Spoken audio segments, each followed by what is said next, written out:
Hello and welcome to episode 3 of Ask the Industry. A lot's happened since we last had an episode on. Obviously Christmas and New Year, but depending on when you're listening to this, we're currently listed as new and noteworthy in iTunes under comedy, which is phenomenal. I never thought something like that was going to happen with this. So thank you so much for the support. Thank you so much for sharing it around. That's helped with my downloads, that's helped with my hits, and it's also helped get on some really exciting future guests, which I can't really talk about much now because they're not signing up dates yet. They've sort of emailed in, or I've emailed them, and we've sort of corresponded and said that they'd like to do it. Needless to say, we might be expanding into some more TV people, some more writers, and it's all looking really good. Additionally, we peaked at number 51 in the iTunes comedy chart, above people like Richard Herring and Dave Gorman, and just loads of podcasts that are really cool. So that was a bit of a shock to find, but a good one. So thank you so much for the support. I can't even express how happy it made me and how much it means to me. As a result, I'd like to say, if you are enjoying this, if you have a minute, if you could leave it a review if you haven't already on iTunes, it really does help out, and it sort of helps out, especially in ways you wouldn't normally think about. So guests, for example, are reading the reviews to see what people are saying and what people like about them, and a few people have commented on, like, written in the reviews that the length doesn't matter, they're still enjoying it and stuff, and as a result we've got guests that are giving us extra time and stuff. They're sort of booking aside days and taking days off and afternoons and things to come and talk to us and give us lots of valuable insight into what they do and how they do it, which is amazing. So any review you could give, just an honest one. You don't have to do 5 stars if you don't think it's worth 5 stars, but obviously that would be my preference. And yeah, that's great. If you can't do that, or you don't have an iTunes account, or you don't have time to do that, perfectly acceptable. Just share it with some friends. Give it out to, tweet it. And if you want to at me in that, I'm at This Made Me Cool. It'd be absolutely fine. Or just use a hashtag, maybe hashtag Ask the Industry. That way I can keep track of it. I haven't made a Twitter account for this podcast yet. It's just it's in the pipeline. I kind of don't have time to run another one of them as well. Otherwise, today's guest is Julian Hall. Julian Hall was the comedy reviewer for The Independent for 11 years. He also reviewed for The List and a bunch of other magazines, and we talked a lot about that. He's now ventured into Edinburgh PR, and essentially we talk extensively about what that means, about why that's important, about what he covers and how he does that, and what services he offers people, and who he will take on, because obviously time restraints means that he can't take on everyone. So it was quite exciting to talk to him, and quite a upbeat, lovely guy to have around. As always, every question that was asked, or pretty much every question that was asked, can be found in the show notes, which can be found at asktheindustrypodcast.tumblr.com. They've all got timestamps again, so no need to fear. You can jump in and out as and when you want to kind of listen to certain bits or questions that might help you. Also, all of his contact details can be found on the show notes, so if you want to contact him for any PR help that you might need for your show that's coming up, feel free to get hold of him. And please remember to subscribe. Hit that little button. It helps us out infinitely, and it means you get every podcast direct to the podcast player feed of your choice without any effort at all. What more could you ask for? It's absolutely free as well, even better. Yeah, I hope you enjoy it. Here we go. So my name is Julian Hall. I am a comedy PR, or a PR for comedy. That should be the right way around. I also am a copywriter, and I still dabble in various editorial as well. So I've had quite an interesting career. Came into comedy PR through writing about comedy as a critic for The Independent for 11 years, and a critic. I also reviewed for The Stage and a number of other people during the Edinburgh Fringe as well, but mainly just the rest of the year is sort of mainly for The Independent. So I am what's the word? The phrase is gamekeeper turned poacher, or is it poacher turned gamekeeper? One of the way around. One or the other. Yeah. So it's been a really interesting journey, and it only kicked off in the PR sense earlier this year in April, and then very much in earnest during Edinburgh Fringe 2014, where I had 14 clients, which is a lot more than I anticipated taking on, but some of them were sort of looking after themselves to sort of greater or lesser extents, and some of them were more hands-on. So it was manageable to sort of do that sort of by myself. But I think I'm looking to hone that for future fringes. But it was a great experience. I mean, as you can imagine, after going to the Fringe since 2003, as a critic, I was dealing with PRs on a regular basis, so I completely knew how things worked, and I knew how hard they worked as well. That's always sort of struck me, that they were working harder than anyone else, really.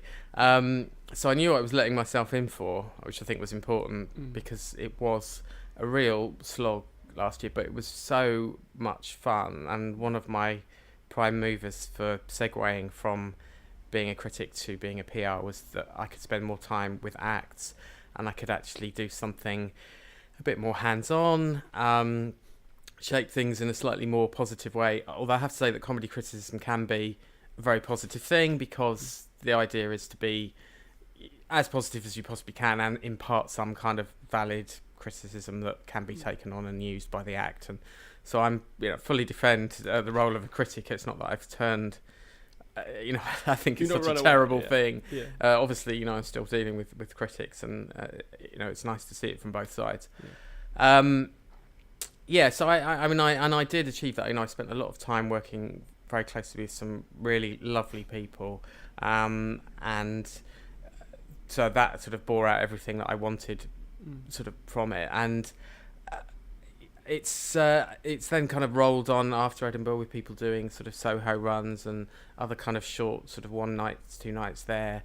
And I'm sort of I take on kind of ad hoc projects, and then I'm sort of retaining 1 or 2 people who I know that I'll look after should they choose to do Edinburgh again this year, or a couple of other projects that they'll ask me to look after, which is great, because after having established a working relationship with people that you really enjoy, it's really nice to sort of continue that, really. Well, I tell you what, if we maybe talk about Edinburgh PR first, because you said just before we started that it's not quite Edinburgh PR, because you sometimes take on a management role more or less, if that makes sense. Yeah.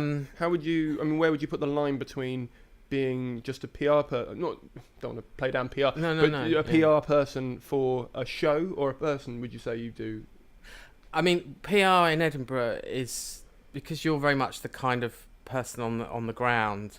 So your act may have an agent for their comedy, for their writing, for their acting, or other representation of some kind. But though they may not be there on a day-to-day basis, so you do find yourself doing sort of fulfilling other roles to some extent, and trying to kind of invite people along who from the industry to see your act. And so it does sort of branch out. I mean, in the widest scheme of things, I suppose it's still under sort of PR, but it's sometimes what other strands of the management would look after, but simply because you're there on a day-to-day basis with the acts, that sometimes these things sort of come up and it should be dealt with. And I think that's nice. I think it just added more variety to the role, really. Yeah. Definitely. So but you focus on Edinburgh. Do you do it for other festivals, or is it?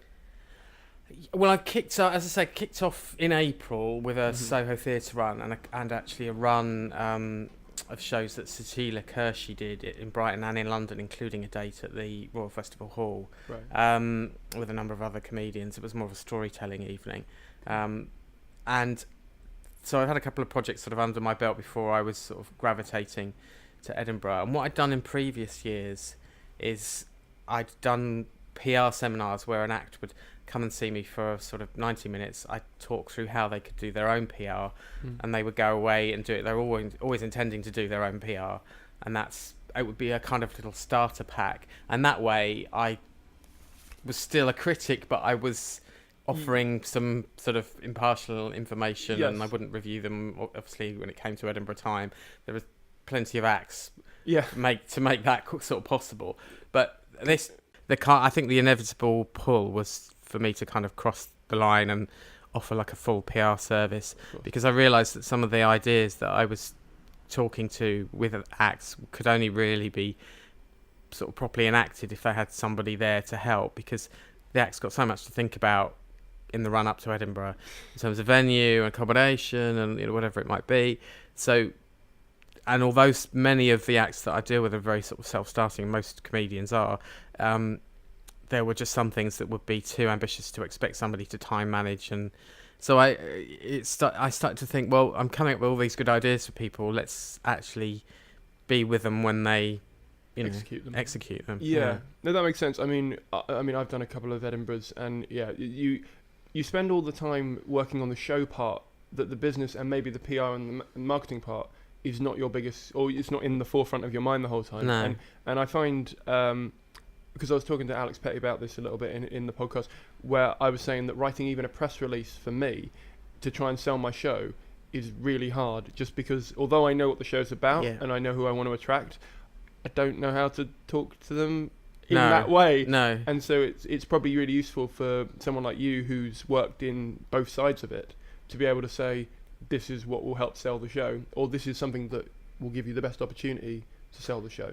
Yeah, no, absolutely. I mean, I think it's interesting that, I've come across a lot of people who, some of them already write for a living anyway, and they're kind of so dead on what they want, and they're so good at branding themselves and marketing themselves that, there was actually just to facilitate that was important, but actually changing the thrust of what they were saying about themselves was not necessarily. Other people's concepts were quite involved and therefore needed a bit of sort of teasing out sort of the basics, if you like. And I think it's always useful to have someone stand outside a situation and give their advice, and that's essentially what a critic does. It's essentially what a management consultant does. Two of the most popular jobs in the world.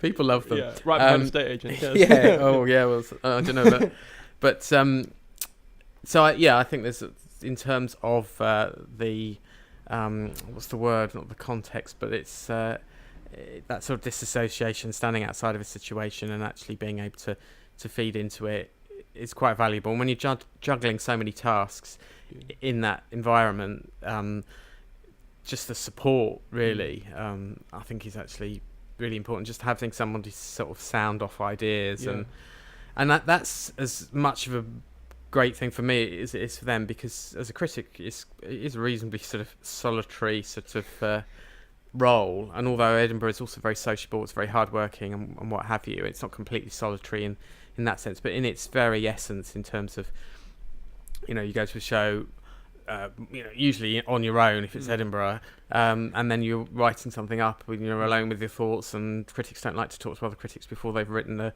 review. It's that kind of sort of purity of single-mindedness. It's nice to be able to kind of turn that on its head and actually do something where there's a bit more to and fro of ideas. So you can talk about a show in a review and you can dissect what they've said about any sort of subject they brought up, something current affairsy or something more personal, and you can have that kind of conversation in a review, which is always interesting. But to actually be with an act when they're shaping that concept before performing it is, quite a nice thing to do, really. Oh, totally. I mean, would you go through, in Edinburgh, do you go through reviews with your clients and say, this is what they're sort of trying to say, this is the kind of thing that they're trying to convey to you as feedback a little bit, if it's not as obvious? Or that's a really good question, actually, but on many levels. Because firstly, I've just sort of remembered that what I also did for a couple of clients is I directed their show, so that gives you an even closer sort of relationship. And I do like to give, even if I don't do full directing, I do like to go along to shows and give show notes if people are up for that, and they generally are. I mean, a lot of comedians before Edinburgh, they get their friends who are other comedians to come and see the show, and they really love feedback. Well, positive feedback. Or at least constructive. Constructive feedback. That's a great way of engaging with the show. And in terms of the kind of post-match analysis, which is in terms of going through a review, that is a good question, because that's a real sign of a good review, is whether there is actually anything you can usefully give an act from either a positive or a negative review. So even if if it's a 2-star or 4-star, if it's really engaged with the show and teased out some ideas about it which are interesting, that's something that hopefully you can talk to an act about. A lot of reviews, well, I'm not sure if it's fair to say a lot of reviews, but there are reviews that don't go beyond the surface. So it's very hard. I mean, there are a lot of reviewing portals out there, and they all have varying strengths and weaknesses. And there are examples of reviews that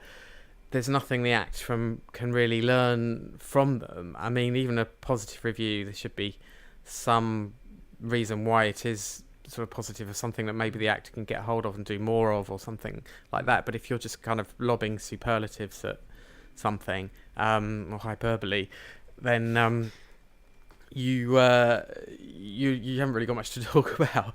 And then the negative side is, on the lesser starred reviews, let's say, I think, you have to qualify. Obviously, you have got that response. You've got to qualify the reasons why, and there ought to be something to get hold of in a review like that you can then turn around to the act and say, let's think about, have you thought about working on this?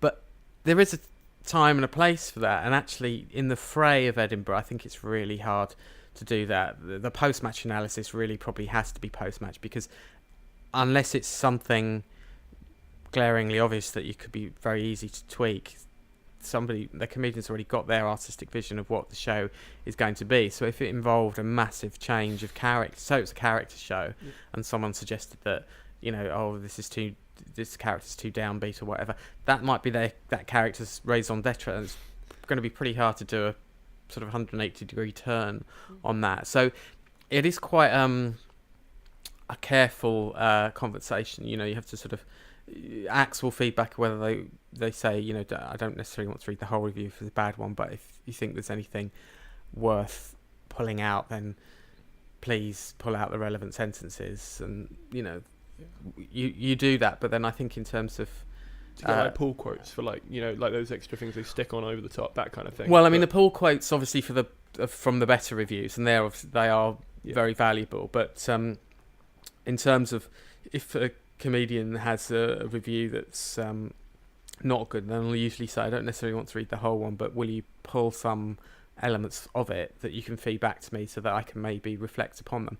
Sometimes those elements are things that it isn't going to be possible to change in the middle of a 3-4 week run, with performances every day, and a reasonably sort of fixed idea of actually what you want to do. I mean, there's a couple of... It's interesting, actually, because I'd much love to plug all my acts, but I'm talking about things in a very sort of generic way, because there's so many people to mention. But I had a show, an absolutely lovely show this year, or many lovely shows this year, but one of them was... I say this year, I mean last year. One of them has a kind of gear change of... funny, bit tragic. Oh, this has got a bit of depth here. There's a bit kind of, there's a bit of dark going on here, and then kind of exits sort of back out of that. So it's kind of quite sort of theatrical, had narrative arc and what have you. Not a play as such, but it was really interesting to see how people responded to being put in a different place. I mean, of course, that's what you expect from Edinburgh. You expect comedy shows with... You can get everything. You can get stand-up that does what it says on the tin. You can get sketch. You can get some very complex sort of narrative structure, much more complex narrative structures. So it was really interesting to see and there was no way that person was going to change what they were doing, because they'd actually constructed something that was, quite beautiful, really. But that some people, because of the discomfort, were not going to necessarily deal with. Some people acknowledge that, and we're actually very, in their reviews, and we're actually very good at saying, you know what, this is a slightly trippy and weird, but it's all the better. It's as a rounded whole, it's all the better for that. And some people, I think, were just sort of dislocated. There was a disconnect there that they couldn't get over.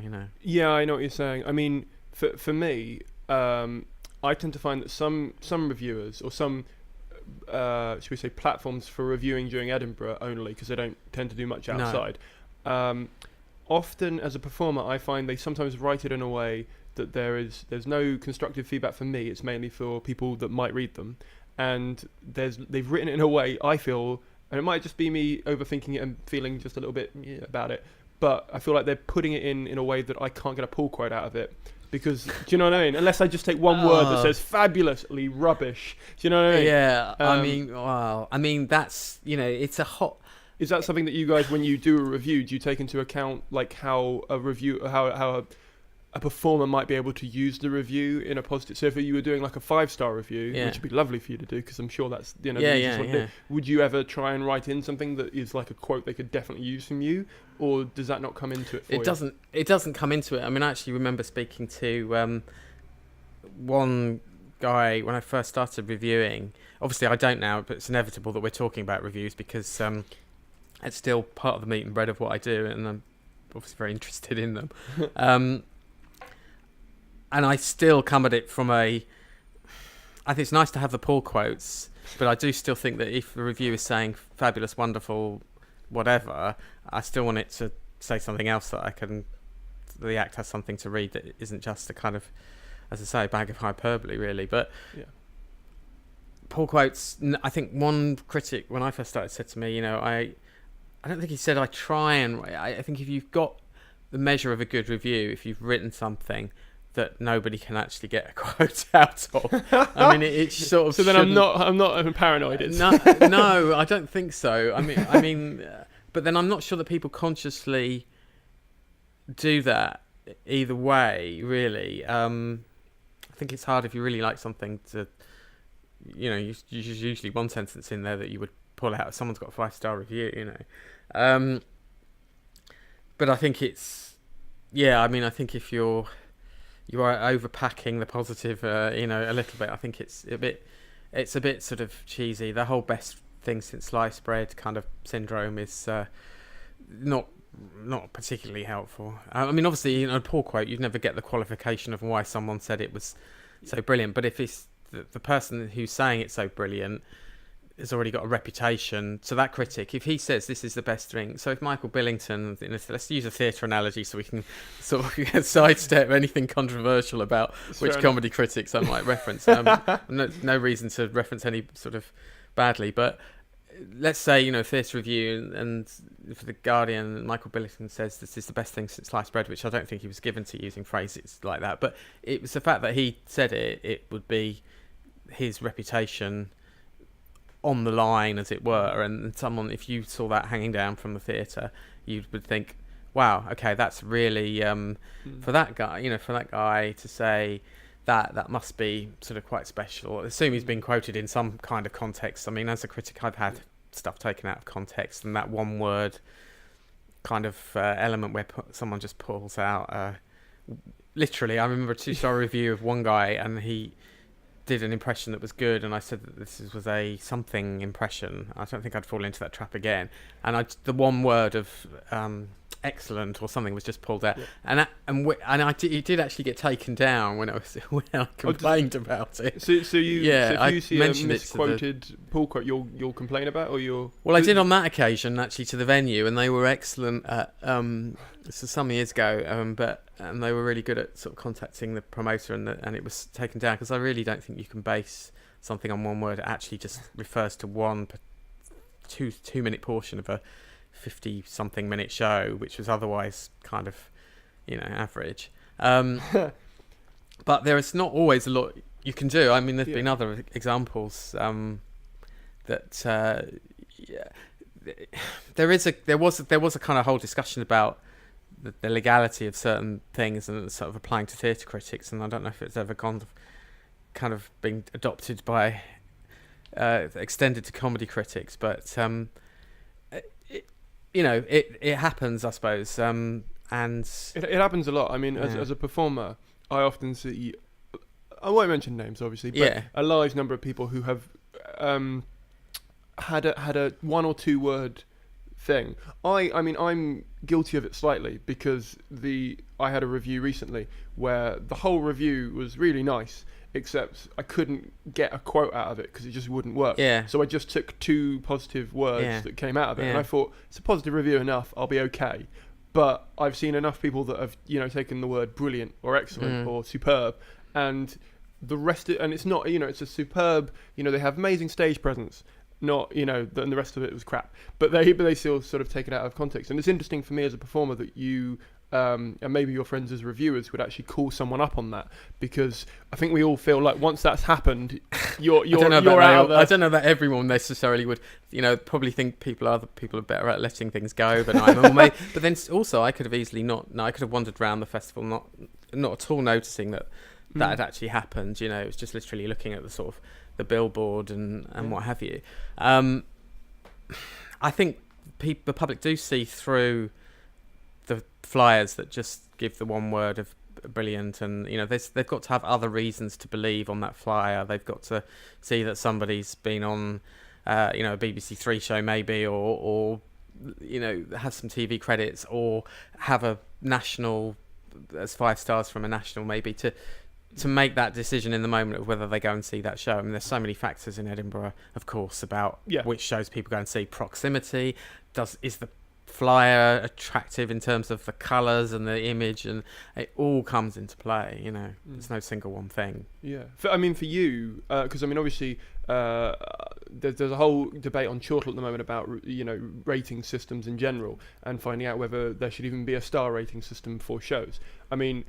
That will never go away, that debate. I know, but personally, I don't like star rating systems at all. It might be because I've never got a 5-star, but it might also be just because I just dislike them as a shorthand. I think it's really lazy for people to just chuck them on the thing. I've got a few 4 stars, but I don't ever really use them. So, what for you? Do you like those systems? Are they a bit of a pain sometimes when you kind of think I don't want to say it's a 4, but it's not a 3? You know what I mean? Well, of course, with there's two hats here, and there is a meeting in the middle, I think. But as a PR, if I've got a show and they start rattling off some 4s and 5s, I'm very happy if that happens. And as a critic, most journals now have a star system. There's a couple that still don't. But the sort of trajectory. So, for example, The Stage not long ago decided it would start starring reviews, and I think that will make them stand out more in terms of people using them, and not just having a poor quote and having a star next to it. I think that it does make them somehow more noticeable. It's good for The Stage, but let's take another example of The Observer. Now, they don't star reviews and haven't done, and that's the way they do it, and everyone's sort of used to that. But if you get a good review in The Observer, and you can take some kind of poor quote from it, that is a big and, of course, as we've discussed. That's sort of very valid because it's it's The Observer or what have you. But for everyone, but weeklies or internet journals or whatever it might be, I think it's really hard not to star the reviews. As far as the service to the reader goes, a reader scanning a page, particularly on a journal that covers a reasonable number of shows, it's during festival time, of course, where most reviews are appearing. I think it obviously does give the reader sort of service a very kind of just scanning the page, picking out what they think might be relevant.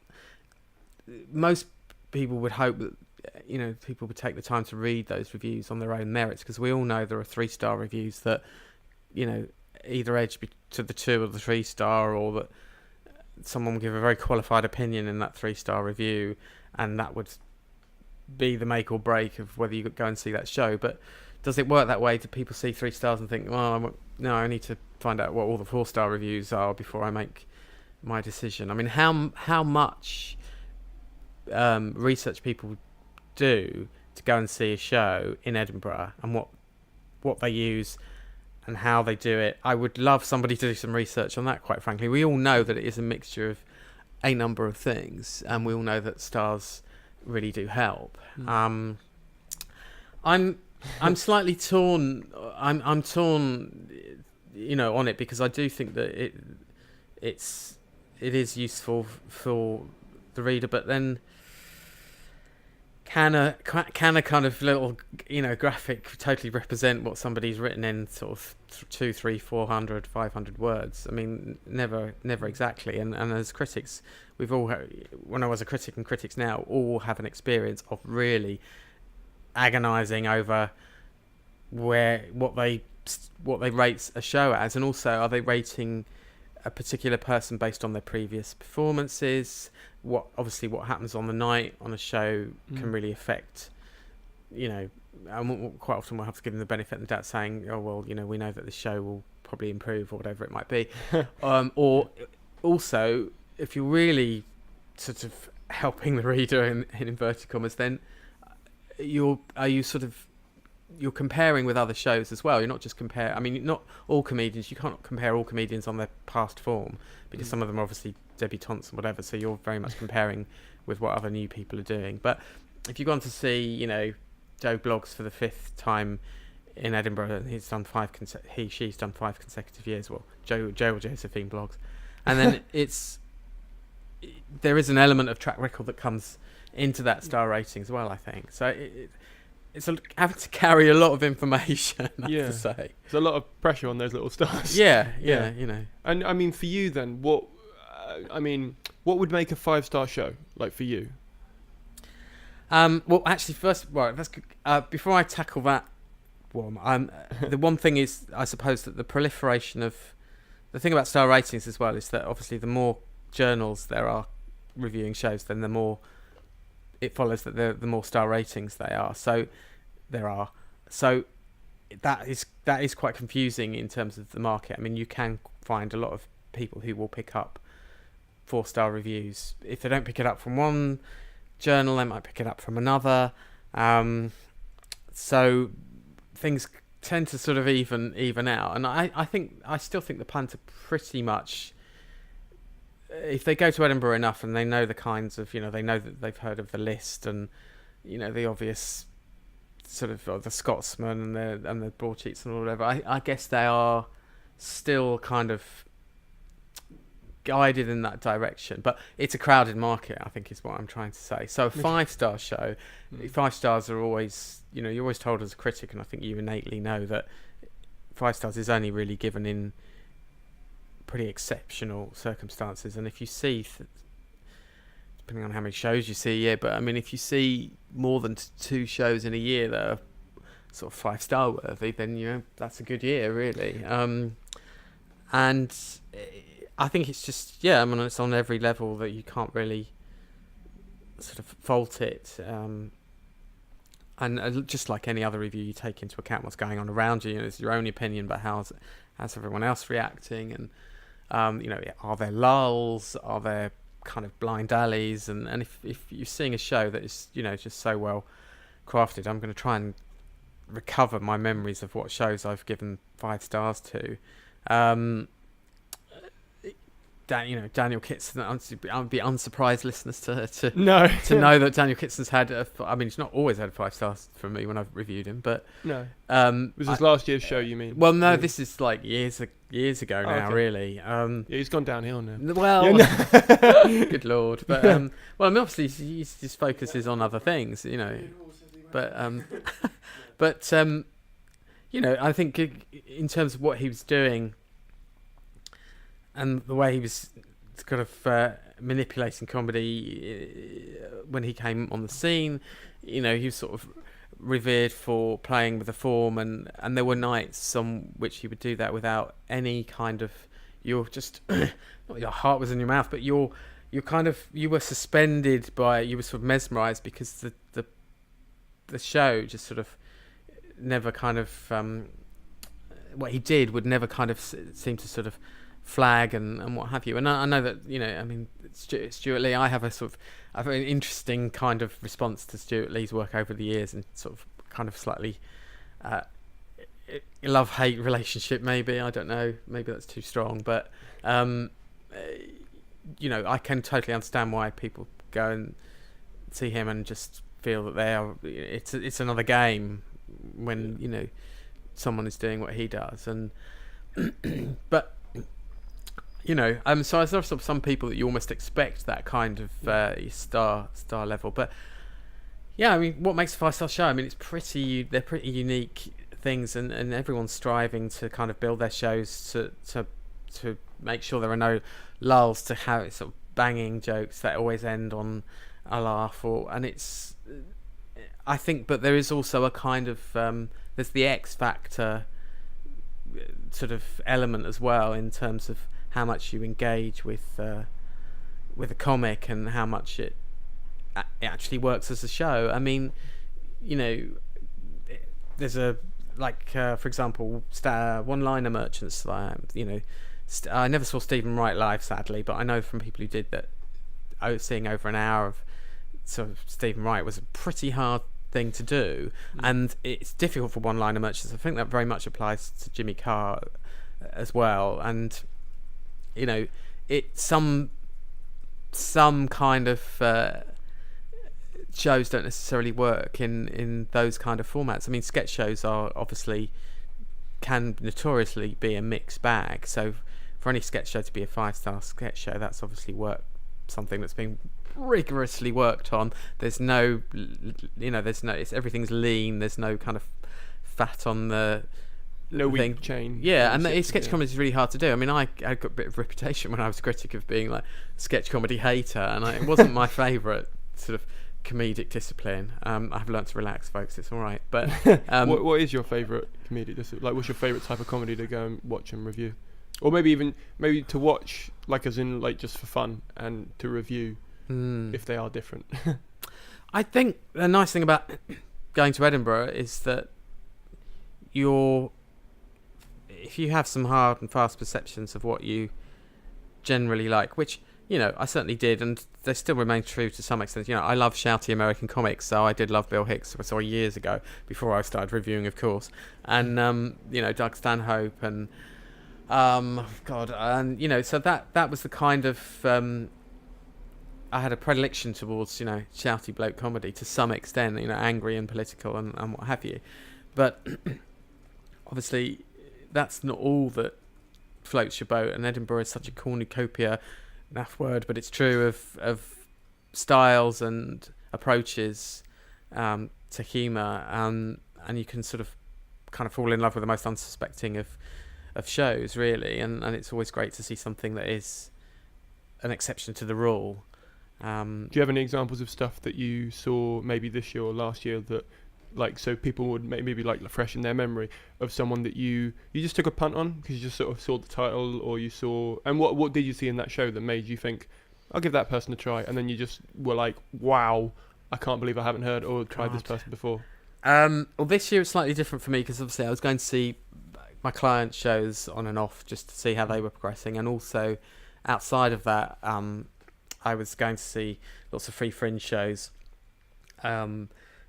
because I didn't want to blag too many tickets. Obviously, my critic day is not a problem, but and I did go and see, like, the sort of, I made sure that I went to see the people who were nominated and so on and so forth. But God, what have I really been? I think the first time I saw Maria Bamford in Edinburgh, I wasn't sure, and I've got to say I've seen her since and been much less keen, but she did turn up to Edinburgh one year in the old Assembly rooms, when the Assembly was at the Assembly rooms, and I can't remember the title of the show, but it was about her mother, and it was a kind of storytelling, very sort of definite theme, family theme, and it was just like a great one woman show, just using her kind of kookiness and really, really effectively, whereas sometimes that can just come over as a bit sort of arch and a bit niche, and I've seen her in other sort of settings since, and it doesn't always sort of work for me. But that was a different response to what I was expecting, and it's certainly different to my appreciation of her work sort of since. It was kind of like a bit of a high point, really. But then I guess I'll always, if I know she's on a bill, I'm always sort of interested in seeing, if I watch John John Oliver's show, for example, he does, and I know that she's a guest on that quite often, and I'm always curious to see her because she's one of those people that will sort of surprise you and blindside you, but sometimes it doesn't, it doesn't always work. More recent and newer examples, I think sketch, can be pleasantly surprising because I'd always had kind of low expectations. I know how hard it is. I have to appreciate on one level that it is really hard to do good sketch comedy. So, and then when you see something that kind of really moves you and just sort of works, and like the Pappies, one of their the last show ever for Pappies was like a really big one for them, and they're always such a lovable bunch anyway. But it's a great in the Edinburgh context, but I think it's one of those things you buy into in Edinburgh, and how well it works outside and on tour. I mean, not much touring sketch comedy anyway, as it is. I mean, I'm sure that Max and Ivan toured their show, nominated show, and again, that had an overarching narrative, and it was very well choreographed. I think you'd have to use choreographed for that show because there was the use of the stage, and it was quite sort of striking as a piece of theatre. And I think this is where Edinburgh, the Fringe does tend to kind of, that's comedy has found itself morphing or offering the punter kind of the more sort of theatrical end of comedy and theatrical devices, and moved away from just sort of conveyor belt comedy and stand up. And I mean, it's always been there, but I think we just sort of get reminded of that year after year when we see people doing sort of different things, that's sort of borrowing from the past, but also looking to the future. I mean, there's so many trends in comedy now; it's just impossible to define. It's impossible to define what comedy is in many respects because it's pretty much everything, Yeah. No, it can be anything, which is why I love it, because you can stand there and just move like a muscle and see if that works because you've set it up right. Like, obviously, don't just go up there and do that, but you know what I mean. And it's just exciting. I mean, so what attracts you to go and see a show? What's like the pull factor? Because I know, like you said, there's so many things that can bring people in, but for someone like you who obviously has a busy PR schedule, you've obviously got your reviewing that you've got to go and do anyway. Well, used to, not anymore. Oh, you don't review anymore? No, I mean, I think that is an important thing in terms of the sort of dichotomy of the two disciplines, is that once you're wearing a full-on PR hat, it's pretty hard to then legitimately review. I mean, I had one kind of journal that I worked for at the last Fringe fest, which I kept that because I was trying to sort of bankroll myself really to make it through another Fringe, and sort of offering pretty low cost PR, and I try and keep it as basic as possible, but it because it had grown out from something that was very kind of sort of slightly DIY, and it was just sort of starting really last year, so I was just still testing the waters, I suppose. And Edinburgh's big enough to avoid people reviewing your own acts and all that kind of stuff, but I was going to ask if there was a conflict of interest, but it's probably not worth asking now. Well, yeah, I think it's sort of, I think there is a danger of, the trouble is that even if the conflict of interest doesn't exactly ever present itself, and obviously you would do your best to avoid it so you wouldn't review people that you're doing PR for and all the rest of it, there's still a perception of a kind of a conflict of interest as well if you review somebody well and then years later they come to you for PR or something, all that kind of thing. So I mean, I can understand the kind of qualms. It's it's sort of, I think it's not impossible to sort of get around it, but why would you really? Because once the biggest factor in all this is not so much the conflict of interest or the perception of it, but actually it's about the mindset.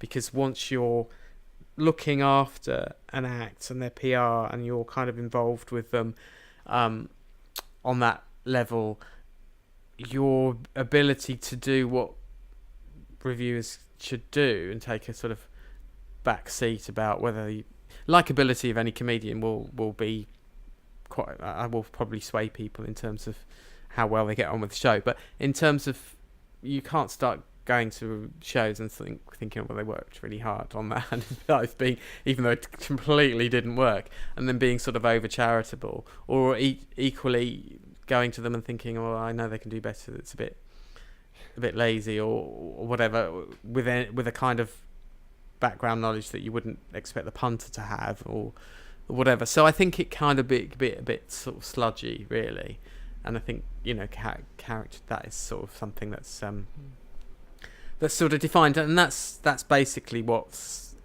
happened for me as well, is that I have completely sort of detached from that, and it's and it's a headspace thing. I think it's you look at things very differently, and actually there's juggling. I'm very happy to have had the two experiences, but actually juggling them simultaneously.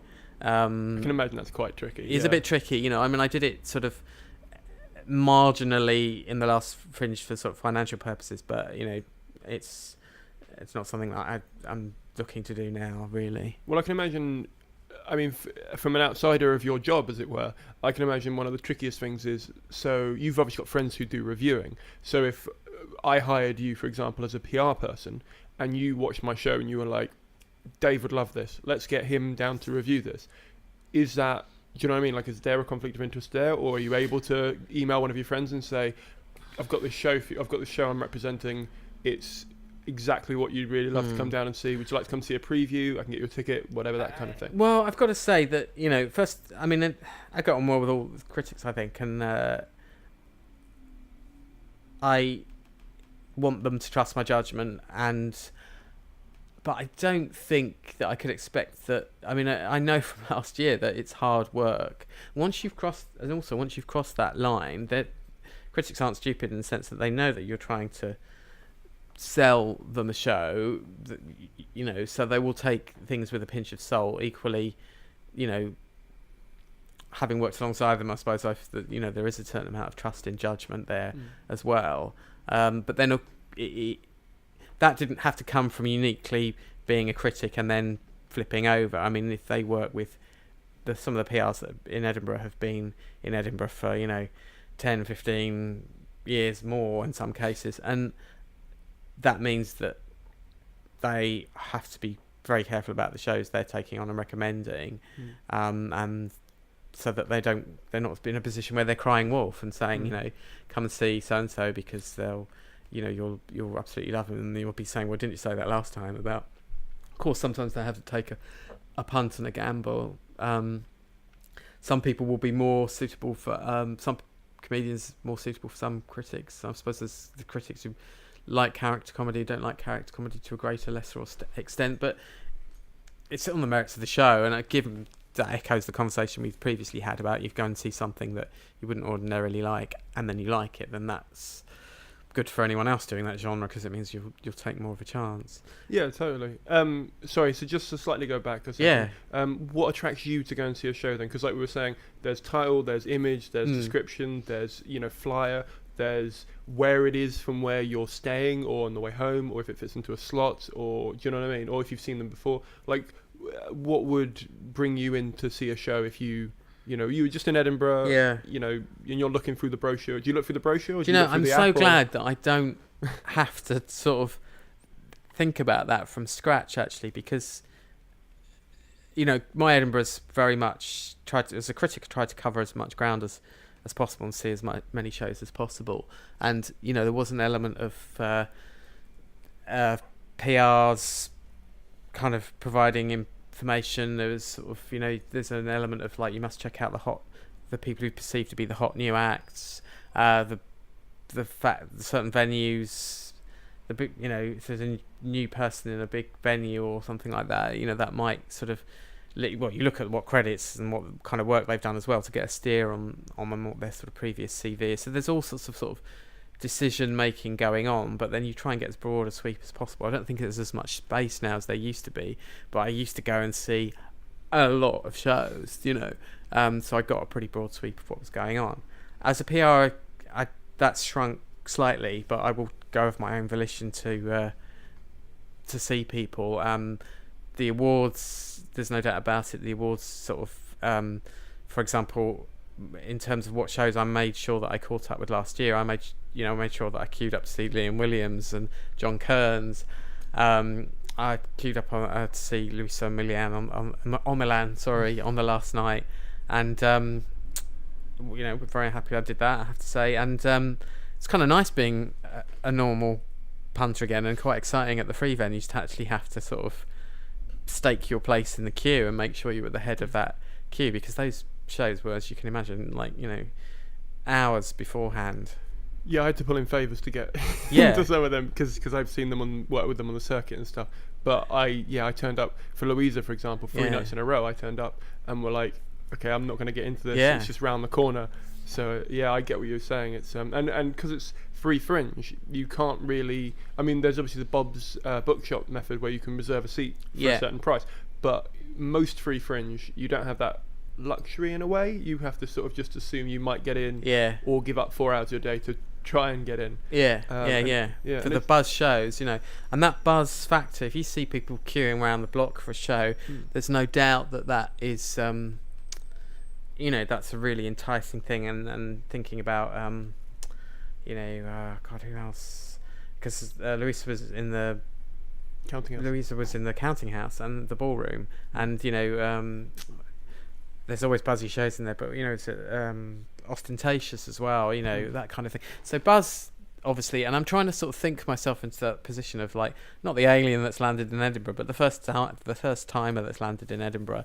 I think I would visually those kind of things where you see people queuing outside of a building, flyers that speak to you. If you're interested in political comedy or something like that, you're gonna try to seek that out, which is, you'll have a job because it's not much, but there is enough to find, and you would go through the brochure and flick through, and with free fringes you've got more of a ad hoc, you can do it on a more of an ad hoc basis, and you might just be happy to sort of try something. And when you're buying a ticket, you've got much more stake in turning up. I mean, that's the potential problem for free fringe shows, is that someone will kind of say, let's go and see this at 5 o'clock, and then your friend's late, or you're drinking with people that you've not seen for ages, or whatever it might be. That your plans might slightly go by the wayside unless you are dead set on seeing this person. I saw him on Russell Howe's Good News, I know she's really good, something like that. Obviously when you're buying a ticket, you're less likely to miss the show, but all the free venues that I was going to see, and that was across all the free fringe, but I spent quite a bit of time the free festival venues, like around Maggie's Chamber and those, and the Counting House, and they were all full. They were all full, and that's all full, folks, not awful. Yeah. I was just thinking, wasn't it? Yeah, they just said they were great. Yeah, that sounds like a really exaggerated. Hey man, they were all, but they were completely rammed. Yeah, and people often say that the free venues aren't. I mean, like I've done 2 years at Edinburgh now, a split show and a full hour and stuff. And as I prepped for my first, what I want to call my debut hour, I was talking to a friend of mine who's not in comedy, and they were like, "Oh, so you're going to go have a paid venue because you're moving up?" And it seemed weird to me in a way that, as an outsider, they would presume that going from free to paid is actually, like the progression. Whereas most acts are going, I don't want to put $5,000 into a paid show when I can do it for $1,800, $1,000, that kind of amount of money instead, and make the money back rather. Do you know what I mean? There's kind of a no, definitely. But it's interesting that you as a ex reviewer, but now PR, still kind of. I mean, like, do you? I mean, obviously it's more convenient for you to go and see free shows and stuff because obviously there's less state, you can just drop and buy and all that stuff.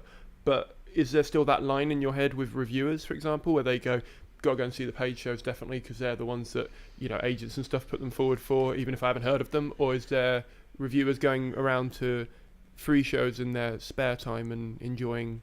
Good question in terms of the pull of the free fringe on reviewers. Now, all the big PRs and all PRs had free fringe acts on their rosters this year.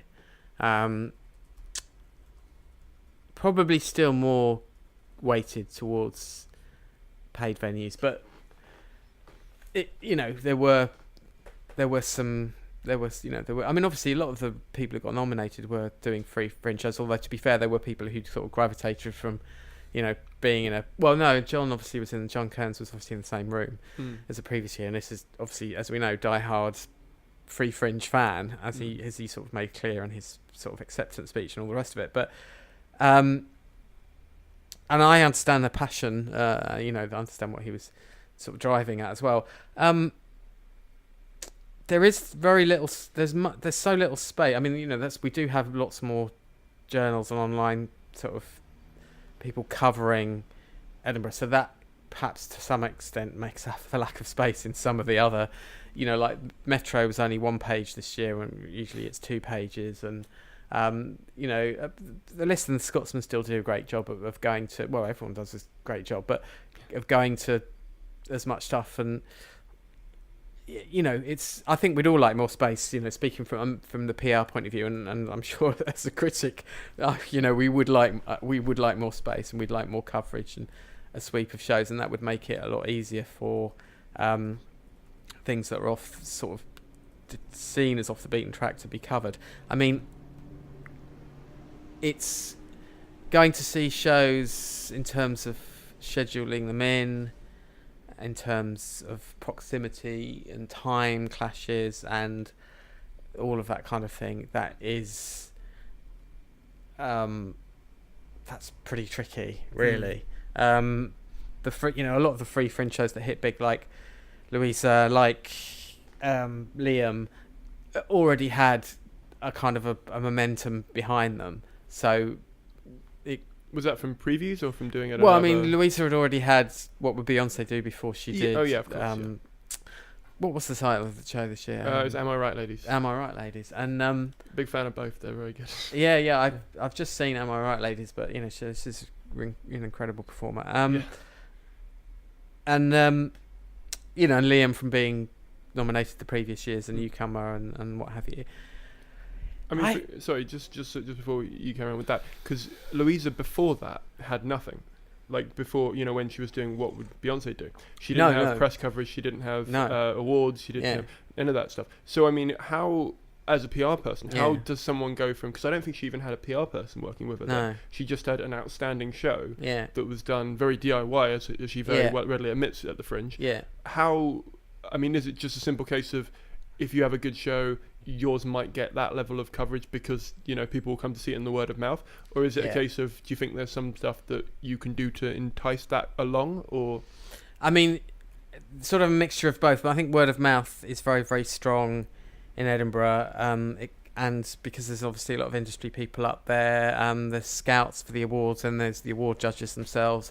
That is a very powerful kind of throughput of the industry through shows, and can sort of recognise something that is hot, basically.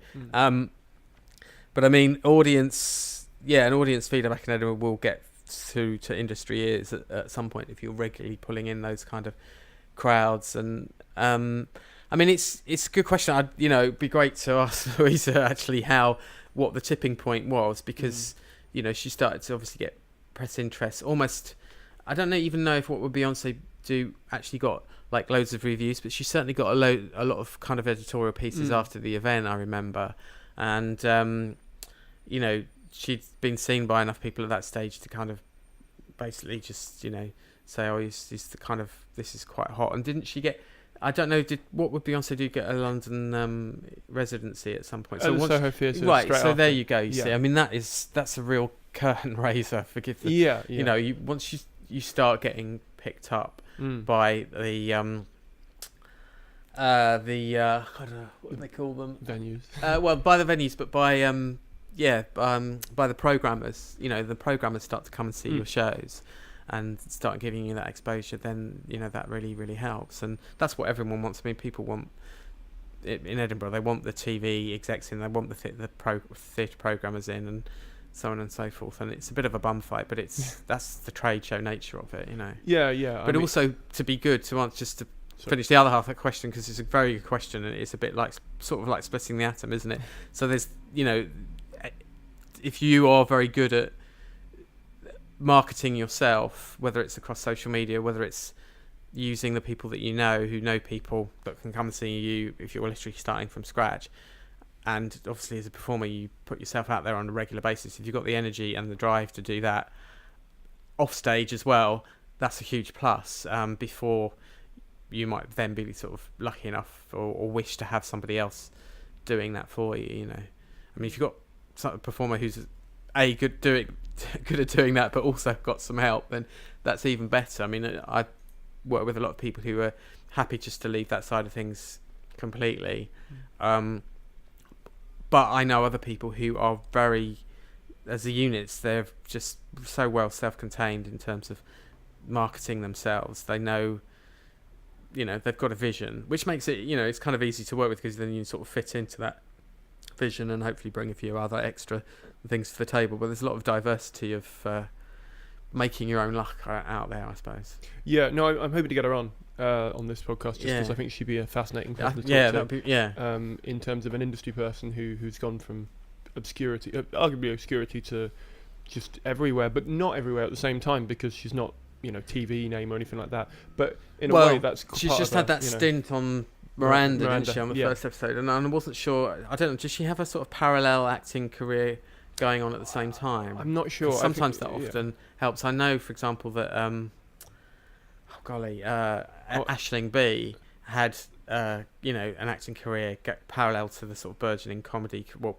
starting before and then parallel to the burgeoning comedy career, and she's essentially kind of the newcomer award that she got, the British Comedy Awards, so I think is essentially for her work on a pundit show, isn't it, really? I mean, you know, which is, but I mean, that's sort of kind of valid, because that is one of the main outlets of comedy, obviously on TV, and you know, you kind of, once you get embedded in that thing, you can really hold court, can't you? But you know, there was savvy there. I suppose what I'm saying is there was clearly industry savvy feeding into, you know, as it is a case with a lot of performers, you know, the acting feeds into the comedy feeds into the acting to some extent, and then at some point they usually multitask, but if they love the live experience, that's something they'll always come back to. Otherwise it's see you, pals. Yeah, I was thinking of Terry Alderton when you said that, who did the stuff on EastEnders, and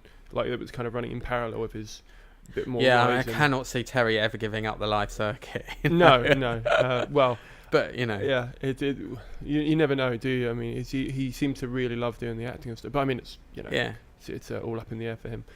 Going the other way, and it's going to sound really odd.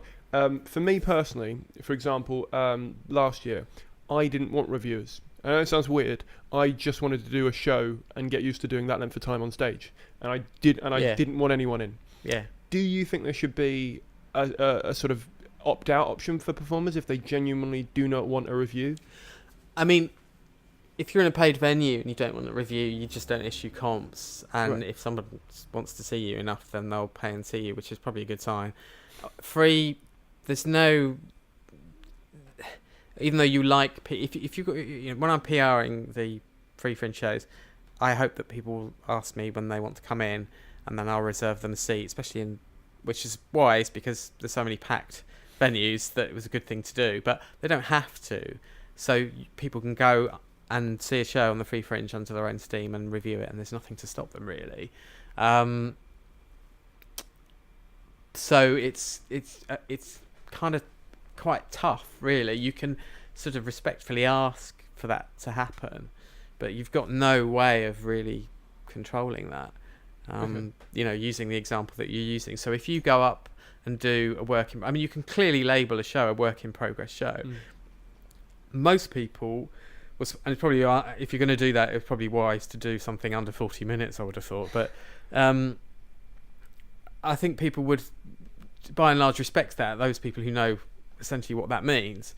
But if you're doing an hour, and even if you've called it work in progress, some kind of journals that try and do as many shows as possible in terms of reviewing them and then maybe just got someone sat in a whole venue all day just to sort of, I don't know if anyone does that, but it's possible to just go and see as many shows as they can, and because it's all about coverage, for the online sort of reviewers, it's all about, to some extent, some of them have particular kind of things that they want to target, but it's what the Edinburgh punter wants is to see every show reviewed, don't they, I suppose, to make this sort of broad sweep of, So I'm not sure that would necessarily, you'd necessarily be able to avoid all reviewers in that respect, but because that's just the nature of the sort of the free fringe.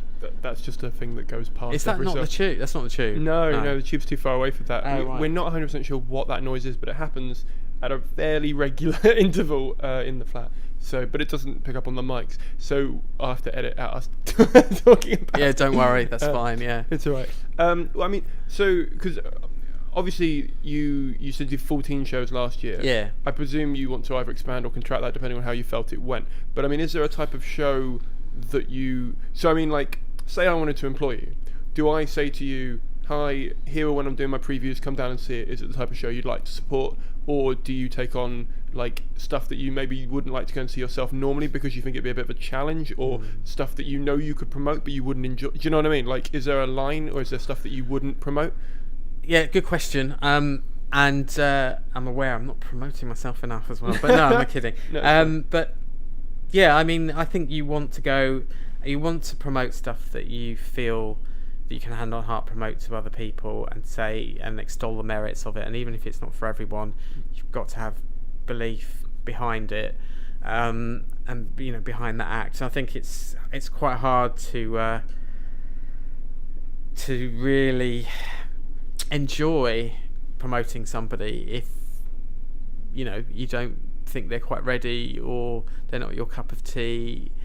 It would seem. Do you provide that feedback? Like, I mean, in a nice way. If someone said that you wanted them, would you say something like? I haven't had to. I've been very lucky actually, because I've not had to do that so far at all. I mean, there were one or two shows that perhaps weren't as ready as they could have been that I've sort of dealt with, but that's not like the worst thing in the world to say that something needed honing, because that's just the way it is, and people go to Edinburgh for experience. And as you say, there are years that acts want to go up there and not really get reviewed. They want to get up there and they just want to kind of do their stuff and plan for the next year and that kind of thing. I just enjoyed the shows. I had there was particular shows that I was kind of very busy with because we're getting a lot of reviewers in and sort of press demand, and I'm going to start name checking people now as well, because I should say I do show notes for every episode. Oh, okay. So everything you talk about is why I'm writing stuff down. Everything you talk about will have links to everything. So go mad. Oh, okay. Well, names and stuff. So what's the gist of what we're saying is, you need to have the belief in your. Let's not call it a product. That's too. The most succinct way I could put the question is. What are the kind of shows you like to take on and promote? Why are those the type of shows that you think you promote best? And what stage would you say is a good idea to contact you? Of the, so like, do I come to you with a full show and say come see a preview? Yeah. Or do I come to you and say I've got this idea for a show, come see me do a gig and you can see what I perform like what's the you know what I mean? 'Cause you don't want to leave it too late to get you on board, and you might already have your stuff signed up. So I think obviously I really want to be invited to come and see someone and see them. If they've got an hour, that's great. If they've got 20 minutes, I'll go and see them in a club. I've not seen them before. Happy to do that as well, and make some kind of judgment on that basis, and then talk about the theme of their show and what they want to do and all that kind of thing. Am I excited by the idea of the show? Do I believe in them as a performer? All these things will be running through my mind in terms of making a decision. And I've got people who I worked with last year and a couple of other people that I know through them, and I've already got a couple of people sort of lined up as well. So I'm trying to kind of think about a good number of people, sort of making it a financially sort of viable thing for them and for me, and also making sure that I'm not top heavy on the numbers of people that I take, so that I can give the kind of attention that I gave to people last year, and you know, it wasn't easy to get round to everyone. There's some people that were, you know, was tricky, you know, but broadly speaking, you know, I managed to tick all the boxes I wanted to tick with that act. Have they done this? Have we invited so and so? Whatever it might be. So yeah, seeing the show, having a knowledge of the person beforehand, seeing them perform, getting a handle on their idea, making sure that I'm not overburdening myself with numbers of acts, which can be tricky because actually the number of people that I saw obviously last year that came to me for advice, and we had this discussion, do you want to just have a kind of a little chat and go off and do it yourself, or do you want to have something more sustained? And that's why, you know, people were saying, well, I'd like something more sustained. And when I look back at the kind of people that were coming to me, it was just incredible because it was a massive range of people and of styles. And it's not like I took only straight stand-up. I took up Rebecca Humphreys in a show called Disney Rascal, which is a musical show about her love-hate relationship with Disney, which is just amazing hour. She's doing it in Brighton on the 17th and at Leicester Comedy Festival, and she's going great guns. She's just been in Pomona at the Orange Tree Theatre, and she's in Cockroach. She's got a part in Cockroaches, which is the new Jack Whitehall sitcom, which I think is streaming on the internet before it gets aired, and will no doubt go on and do lots of other things as well. A complete delight, just an amazing show, musical comedy about Disney. I had no concept that I would ever look after a show about that, and I know that when Rebecca came to me and told me about it, I was thinking this is intriguing, but I don't quite know how this will pan out. And then I saw the show in preview. She only did half an hour, but she did a short preview at the Hen and Chickies, and it was like, OMFG. Actually, I've started to use words like that as a PR that I never would have done as a critic. But, you know, it was one of those like moments of like, you know, jaw dropping. This is awesome. I'm so happy to be looking after, or even invited to take part. Show. Yeah, because it's just such a, you know, really capture people's imaginations. She got packed audiences at the Fingers Piano Bar in the Newtown, which was a perfect venue for it, and it was just such a total joy. Equally, Anna Emerson, she's in 1/3 of the Boom Jennies. She went solo last year, and with a show called An Evening with Patti DuPont, which was a twist. Basically, it was a sort of octogenarian Hollywood star who was supposed to be coming to give a kind of talk about her life and a Q&A, but she can't make it, so her daughter, i.e. Anna, comes in and sort of fills in the breach, and it's this kind of tragicomic hour, lovely narrative arc, peaks of troughs of light and dark. It was basically the show I was talking about earlier, and I mean, it was just amazing. I was just like, I was so happy to be looking after that and promoting that. It really sort of was part of making my Edinburgh. And then I worked with Joe Bohr, who's just lovely, and did a lovely stand-up set in Maggie's Chamber, one of the free festival venues. And it was really interesting about how people do shows to fit certain rooms, and I had quite a bit of involvement with that show because I'd done sort of directed it, and I had a kind of vision of how he might do it, and then I could see that he wanted to go in a different direction, and I completely understood why. And when I saw the show, when he finally did it, it was just like, that was a really interesting journey, you know, from start to finish. So I was very proud of that. Was Spencer Brown asked me, he hasn't done stand-up for 9 years, and he asked me to look after him about a week into the festival, so we had to kind of play a bit of a game of catch up. But that was great because he's been away from the scene for a long time, and he's a really interesting guy, and he does a lot, you know. So again, it's just sort of fascinating dealing with these people because they've got sort of bring to the table so many different things. Somebody like Dave Griffiths, whose show about his battle with French Connection, because he started marketing his own t-shirts, and French Connection came down on him on like a ton of bricks, and then they had this massive copyright and infringement tussle, which is it makes for an incredible show, really. Just sort of the chronology of it just gets more and more sort of farcical, you know. So stand-up, musical comedy, comedy play essentially, or one woman hour for Anna. Something about copyright infringement, and then who else brings it? Spencer Jones, who's sort of mime act essentially, and he's in the finals of the what was the Hackney Empire New Act of the Year Awards, or just the New Act of the Year Awards now. He's just really kind of brewing to be something quite, spectacular, I hope, because I think that was a kind of really gentle start with the show that he did in Edinburgh, and it kind of seems to be sort of blossoming. So, I've been working with Richard Gadd at Soho, two of the Soho Theatre runs that he did this year. Lizzie Bates is another member of the Boom Jennies as well. I looked after her just briefly after Edinburgh. We had a chat about the London run that she did, and Julia Kersey I've mentioned, and the Henry von Stiefel guys I've looked after. I mean, all these sort of gorgeous and lovely people, and so different as well. Yeah, I'm running them through in my head, and I'm like, there's no like set thing for what you're doing there. No. I mean, how about this? Maybe this is sort of an advertorial thing you can do if you like, but maybe pick one of the shows at random that you were most proud of.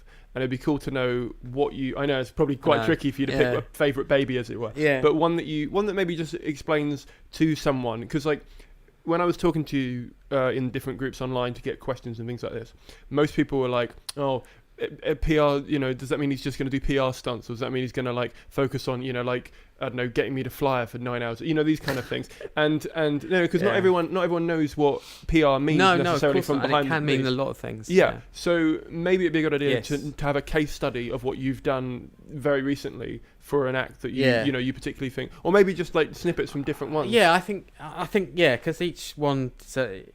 Because it'd help everyone understand before they talk to you. Yeah. Like, so it also put maybe some people off talking to you if they're thinking, oh, I'm not quite at that stage yet. I don't want to waste his time or something. So that would be. Well, I think last year proved that you could be sort of at any stage and still make some time. Because obviously, Spencer Brown, I mentioned, and we only met again in the first or second week of the festival, and kind of basically tried to sort of do what we could from that point on, and managed to actually get some nice sort of Q&A features in and got reviewers in and all that kind of thing. But other people I was working with from sort of June or May, the earlier the better in some respects, because the sooner you don't want to be too beholden to your concept and it's a work in progress. That's understandable. But if you've got enough material for a press release and you've got some images that you're happy with, the press release can start going out to long lead magazines and railway magazines that people will be, whether they're going up on Great Eastern or whatever it is, or travelling down. All those magazines have very long lead times, as do men's magazines, women's magazines, monthlies that might do a little Edinburgh corner and want to select a few acts and take some photos. Images are very much a big deal in that respect, because a lot of those sort of pick of the fringe things do get picked on the basis of striking image, striking show title, and obviously familiarity. I mean, if Vicky Flanagan goes up and does a fringe show or whatever it might be, of course the big boys will get picked as well. But if you're in the fray early with various sort of things in place, and you've got as catchy a image and title as possible, that certainly helps. But and then everything, in terms of touching all bases, it's trying to generate as many features as possible. And when I meet with the clients, we discuss what elements of their show do they want to discover that they could possibly transfer into an article. Does it have a life outside the show? Some people have done shows about adoption, and there's press that could be had there with slightly specialist press to some extent, or in the sort of lifestyle sections of magazines and newspapers. So we'll try and get a short list of what kind of angles they want to push about themselves or their show. If they've just come off the back of a TV project, for example, and they're starting to get a really kind of blooming CV and all the rest of it, then there'll be those elements. But there might also be things very specific to the show that we want to draw out. And we'll try, we'll try and kind of then identify the kinds of publications that they would be of interest to, and the kinds of publications that we want to kind of hit anyway. That whether it's the chortles or whether it's the broadsheets, or is it suitable for other online journals? Starting with a kind of the kind of wish list, and then working your way down depending on whether or not you're getting traction of somebody sort of picking that idea up. And sometimes those feature ideas can involve other comedians as well. So, for example, last year Joe Bohr did a piece about what it's like to be a TV warm-up man, because he was with Graham Norton, the Graham Norton Show, for about 3 years or something as the warm-up man. So he did a piece that appeared in The Independent, and but there were a couple of other comics as well that were involved, and it's going to drive me mad because Stephen Bailey. No, well, I don't know. He got mentioned, but it's stuff. Joe Caulfield was involved in that as well, and a couple of others. I mean, obviously, there's a lot of stand-ups that do that. So, so that was really handy, but got Joe in. Then yes, it wasn't completely about Joe, but it was a themed piece which involved him very sort of strongly with an image, and that was a nice kind of starter for Edinburgh. Raises the profile, the whole as seen in The Independent thing. Other examples, funnily enough, and you can edit this out or you can leave it in, but it was sort of, there's not so much advice, but when you mentioned earlier that you are a tweet for companies, a lot of, I mean, perhaps it's not that surprising, but a lot of comedians do that. And I know that Sam Baines, who I did some very brief PR for when she was in Funny Women. Baines. Yeah, I know Samantha. Yeah. She's that's her job. That's also her job. And I've actually said to her that somebody should pitch an article which encompasses a number of you who are comedians on tweeting for social media, and what the pitfalls are and what the kind of funny stories around that might be, but also that people kind of think it may be obvious that comedians would be good at that kind of job, but the fact is that's one of the things that comedians are doing. That's why they're good at it. That's what companies benefiting from it, whatever it might be. So those kind of package kind of things we identify, we try and cross, and then there's the sort of bun fight to kind of get get people onto radio shows when we're in Edinburgh, get people onto TV packages, because there's actually local media now doing more and more kind of themed packages. They might be doing stuff about political comedy one week and about sketch comedy the next, and so we're very much kind of pushing clients to get involved in those packages and using the kind of unique selling points and the themes of their shows as a strength, looking out for opportunities, creating opportunities over broadcast media and print media and online, to just, even if it's just to get a mention in a list of people, sometimes it could be anything from that upwards to a full-blown feature, really. Okay. And then of course reviews, which is a lot of the oil or petrol or whatever you want. Fuel. Fuel. I knew there was a word. Yeah, it's like conjures up images of pyromania, doesn't it? But as we want, petrol on the reviews, ad match. Some of them maybe. That's like that is like full on lobbying basically to get reviewers in to see the shows. Clash is one of the biggest challenges with that in terms of what hours people are on, what they're doing. Are they that sort of tricky zone between 7:30 and 9:30, and that's always sort of Yeah. I've just asked for. yeah. Well, good luck. Yeah, I know. Well, the thing is, I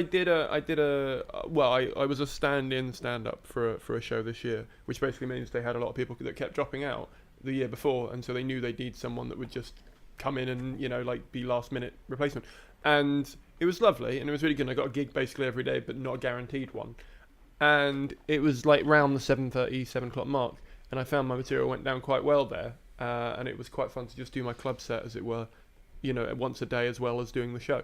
So I'm hoping I can do the show then, but it's kind of the peak time. But also what we found was, or what the promoter found is, because they filled up simply because people were like, oh, we'll book the show. We didn't book the show. It sold out. We're out now. Let's find a show. And there's a free one around the corner. We'll go into that one. Yeah. So I think it was kind of the overflow that helped get those shows stuff rather than marketing in some way. Yeah. Which isn't always the best way of getting people in, because if they don't know what they're getting. I tell you something. One of the funniest, well, not the funniest, but one of fun little anecdote from last year. I'm sure this has happened before, but Liam Williams was out in the Meadows in a pub doing his hour, and in order to stake your claim to go and see Liam, a lot of people were going to see the show before, and seeing that show and staying in the bar for Liam, which was, that's how they did it. That's how I did it, actually. Yeah. And I'm kind of glad I did, because there's a double bill on before that of one of the guys just won an award. I can't remember Amir's surname, but you might know, I know Amir. Yeah. And I found that half an hour really sweet and really fun and very sly in a good way. And then it had this other guy, George, who's a clown. There's this Belgian guy called George, and I've forgotten what George's surname is. But those guys got so much more exposure from that than they would have bargained for, simply because of the, that's just one of those freaks of scheduling, isn't it? Potluck, You can't potluck, you can't bargain for that. But yeah, making your own luck is obviously very much about, going out there, seeing those opportunities. There's always loads of Q&As that are online, and that say the Scotsman and the Herald do, and finding the time. I've had a lot of conscientious acts actually that were really good at doing those kind of things and put effort into filling in all those kind of sell your show kind of spots that kind of rife online. And there's a never-ending list of things you can do as well, because always things that come up during the festival as well that are funny anecdotes, and I try and get. There aren't many diary columns, unfortunately, around Fringe Time, but any that there are always looking for kind of fun stories, or news desks are looking to run a kind of short, fun story. And the reviewers, the legwork in terms of actually getting reviewers in is very important, and I know it's that's long. something you do as well. Well, that's absolutely part of the. That's a major part of it once you're actually up there, because by the time you're up there, there's still plenty of stuff to kind of fight for in terms of airtime and all the rest of it. But you really are wanting to get the buzz in, and you really are wanting to get reviewers in and to help them to kind of facilitate getting them in at times that are in days that are convenient to them. In terms of, because for me, for example, one of the things I didn't want to do last year, but just happened to happen, I had a couple of agents see my show, and next year I kind of want to push for that a little bit more, simply because I kind of want to get a live booker to help me out with my thing. Is that something, like, if we sat down and, like, if we sat down and said, I want to hit these agents, do you go out to them as well and say? Yeah, I have started to do that. I think in one of the, I've kind of started to, I'm working with a guy called Atif Nawaz, and he's done a lot of stuff on, it's done a lot of TV stuff, a lot of presenting, and it's got a comedy hour, done a couple of hour-long shows, and we're sort of discussing things like that as well, in terms of inviting people to see him either doing club sets or doing his hour show, and that's, and then trying to find someone that will then take on the live booking arm and, do all those kind of things that a support team does, whether it's a manager, agent, that kind of thing. But some people start off with none of those, and they start off more on the kind of PR side, whether they're doing it themselves or hiring someone to do it, to try and feed into that and literally get people in. Yeah. Okay. And we found out about you from Laughing Horse. Yes, that's right. But I assume you don't have you're not limited to just working with them in terms of if someone had a show with PBH or with Freestival or something. There's no. What's your relationship with Laughing Horse? Yeah, I started my first step towards representing people full time in the PR was, one of them was to write. I wrote to a few people actually about it, and Alex was one of them, saying, I could come in and sort of give your acts a kind of a particular sort of a free rate, if you like, not a free rate, a reduced rate for free festival things. And Alex was very open in terms of cooperating with Bob's Bookshop and Freestival, I think, to some extent. So I ended up offering acts going to those venues a reduced rate. So my roster last year was essentially based on Freestival, Free Festival, and Bob's Spencer Jones was at Bob's Heroes of Fringe, and that's essentially how we did it. So it was kind of through Alex punting out details on the website. But then, of course, Feastival and Bob's also did the same, just to have a kind of, well, there was a standard package and then there was a reduced rate essentially, and that was covering PR and directing, because as I said, I've directed a few people as well. And I think I sort of looking to give show notes to people, but I'm not sure whether I will stretch myself to doing. I really enjoyed the directing, but I think the PR is so engrossing that to try and take on, sometimes it makes sense to do both for an act. It might still be possible, depends on the act. I have to have that discussion, and it depends on the numbers.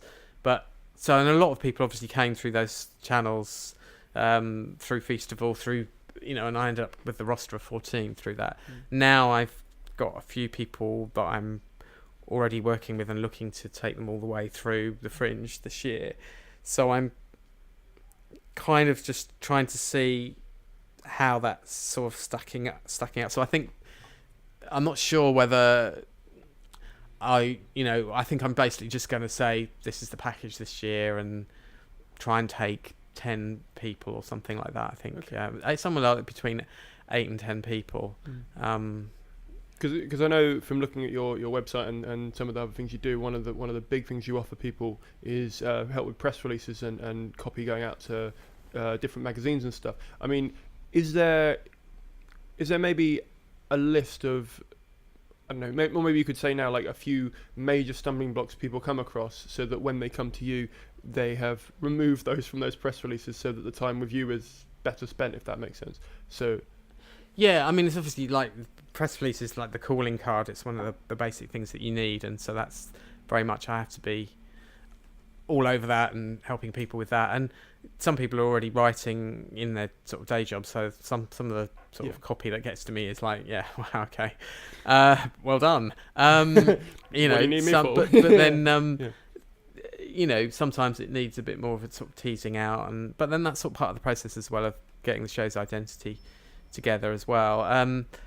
There is a kind of a structure that, if a press release arrives in that shape, it really moves things along. And to be honest, that structure is more or less identified in notes given to all performers by the Fringe office, and I think the Brighton Fringe do a similar thing as well. There's a template PR, it's a template press release that they give out, and they give some hints about what you should be putting in the sort of first paragraph, and there are a couple of schools of thought that might vary that slightly, but broadly speaking, if things come in that adhere to those kind of structures, it's very easy to then sort of do any sort of rejigging and tarting up, essentially. Yeah. So I mean, when you were a reviewer, when you were going through press release, I mean, did you go through press release when you were reviewing, did the magazine or newspaper have a predefined list of people they had to cover, or could you cover who you wanted, or could it be a combination of both? I think it's a combination of both, really. Usually. Sometimes, I worked for Fest, and they usually gave all their reviewers a kind of predefined list of what they wanted, but that doesn't mean to say there wasn't negotiation about, if you knew someone that wasn't on your list and somebody else wasn't covering it and you thought they should cover it, there was definitely dialogue there. That's kind of good to hear from the performer end, because sometimes you feel like reviewers are sort of told, okay, go to see all these things, and then you can go and see 2 other shows and review those. Do you know what I mean? Yeah. And then there's kind of a limited, you feel like, oh, you've got no time to come see me, I don't want to even bother trying to talk to you. It's kind of nice to hear that some magazines and newspapers are flexible in terms of letting you.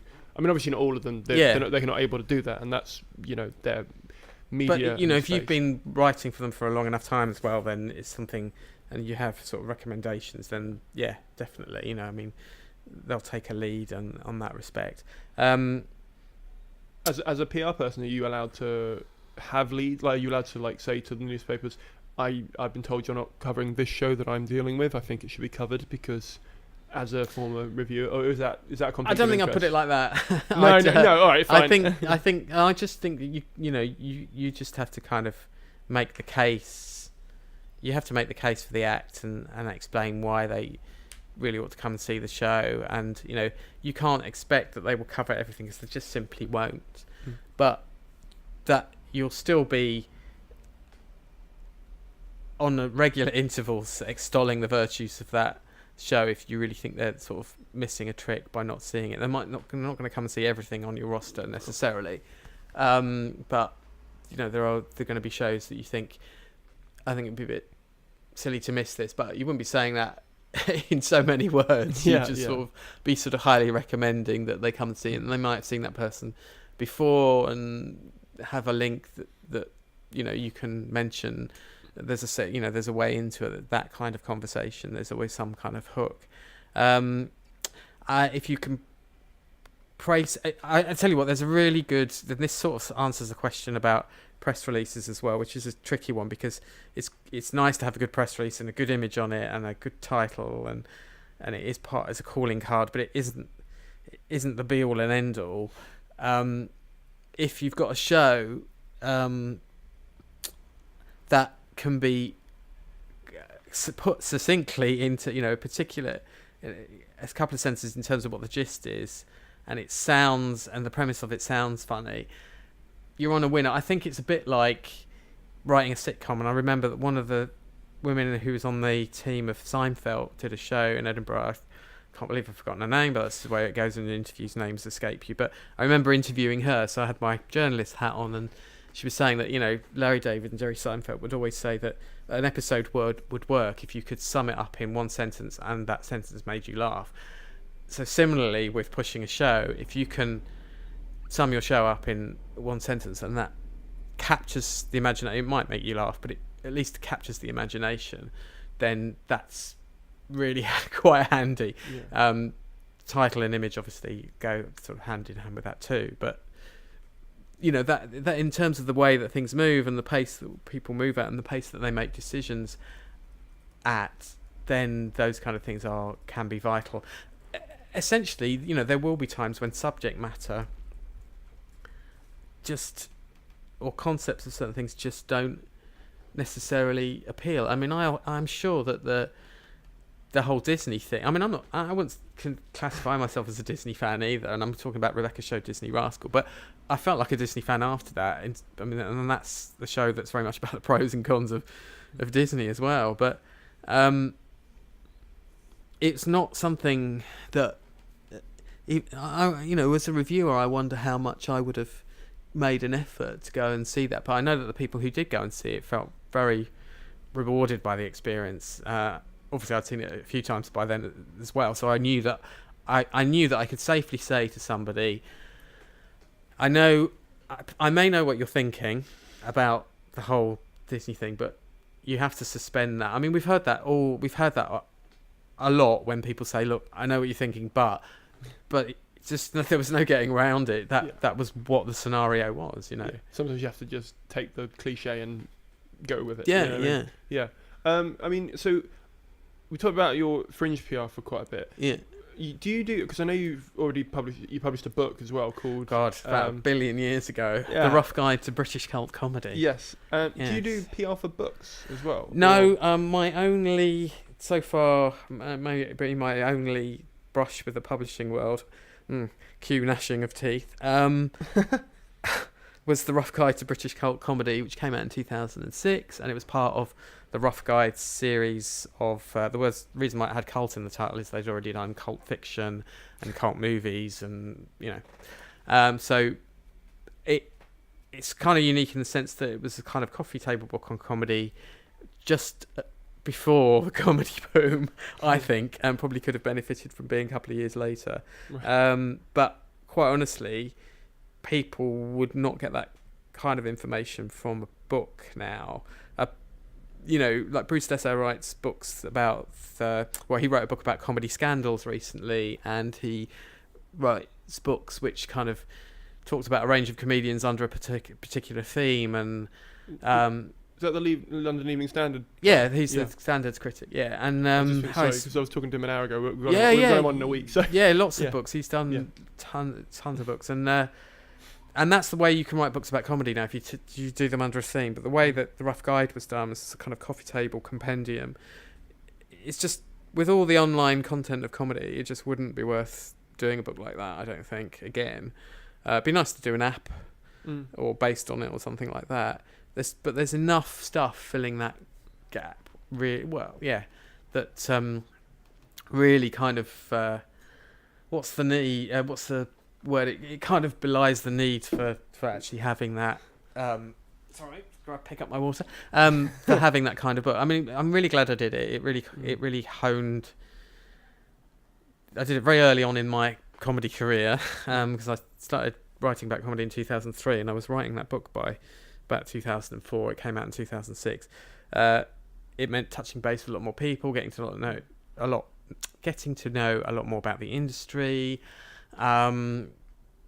Just kind of, that was quite intense sort of period, and I think that's a good thing, because it just brought me up to I was kind of already up to speed because of the various Edinburghs that I was doing, but it just, I don't know, it was just a really good thing to do, and a good experience to have. But I don't have any love from the publishing world after doing it, quite frankly. Okay. And I was, I remember talking to Jimmy Carr, who had a book out with the same publisher that year, and obviously sold a lot more than I did, but he was like, they've not done a very good job marketing my book. But having said that, you then realise what the kind of constraints of the book market are, and it is tough, and it isn't, writing a book these days, especially non-fiction, I think, I don't know, I'm not sure which is tougher actually, but it's a really saturated market, really.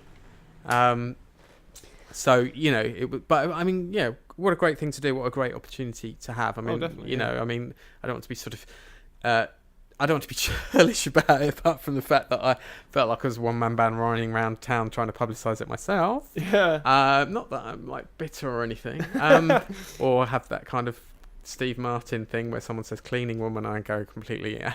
Yeah. Has anyone seen Dead Men Don't Wear Plaid? Come on, people. I mean, I think it was good for comedy to have books written about it as well, and to have a kind of if that helped in any way sort of legitimise it. I mean, there's been a massive comedy boom. I think that comedians are now, they're pundits on things like Question Time, and they fit into all sorts of roles, and by their very nature they're very adaptable people. Comedy is an adaptable form, and it's endlessly fascinating. It doesn't necessarily come with an expansion of writing about the form. Obviously Edinburgh's different because there's always masses of articles around Edinburgh time, and that's understandable, and that's fair enough. And actually, maybe by the time that's all over, you can understand why it might cool down the rest of the year. Obviously, when comedians start appearing in theatre shows and in sitcoms and what have you, then we start to kind of get to know a bit more about them, and quite often they're still doing their live stuff and all the rest of it. Yeah. So aside from don't do it, do you have any advice for anyone? Yeah, do you have any advice for anyone who? Because I know a lot of comedians are writing books or trying to write books on the side or anything like that. Do you have any advice for getting into the publishing industry or getting? I mean, did they contact you, or did you contact them? I did pitch it. Yeah, I pitched it to them. It to them. And it was one of those rare moments where we were in a bookstore, and a friend said to me, why don't you try writing or rough guide to British comedy? And I was like, I said I will check that out, and I checked it out, and it happened. That's pretty good, because when I think of the number of things that go on the to-do list of why don't I try and do this, and the number that have come off, then you've got to be quite sort of proud of that, really. I mean, there's a lot of comedians writing all sorts of books. I mean, of course they should absolutely write them, because mine was quite a niche non-fiction affair, and I can't imagine anyone trying to sort of replicate that now. And there's lots of shows that really lend themselves to sort of being done in sort of book form, I think. God, yeah, I don't know. I mean, advice. It's so long ago as well. Obviously, it came out 2006, and I was working on it sort of 2004. So it's like 10 years ago.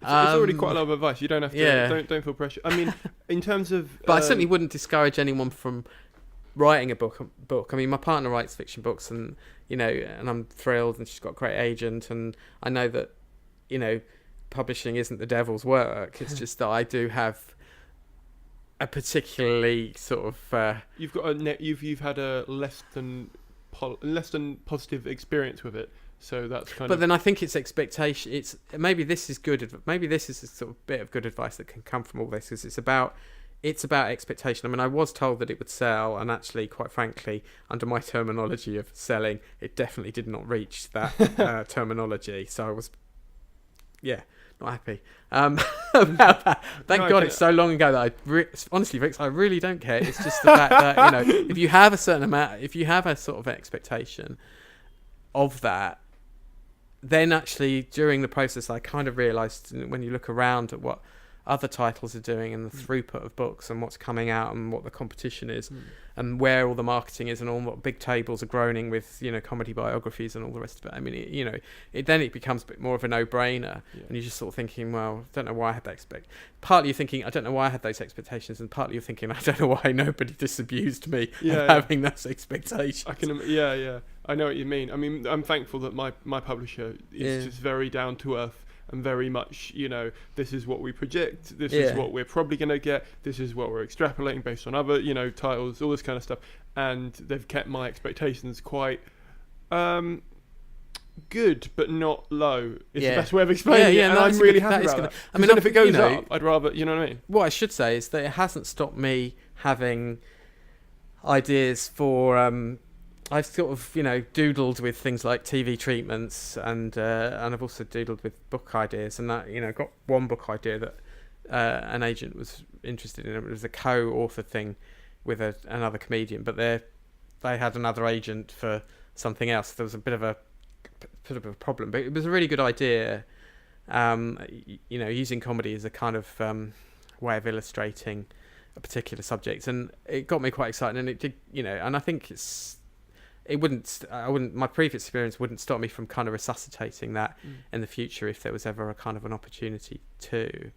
That's good. That's cool. Out of interest, on your bookshelf, do you have any books on any, not just comedy, but like just anything you would recommend for performers or for PR or for marketing or any of those kind of things?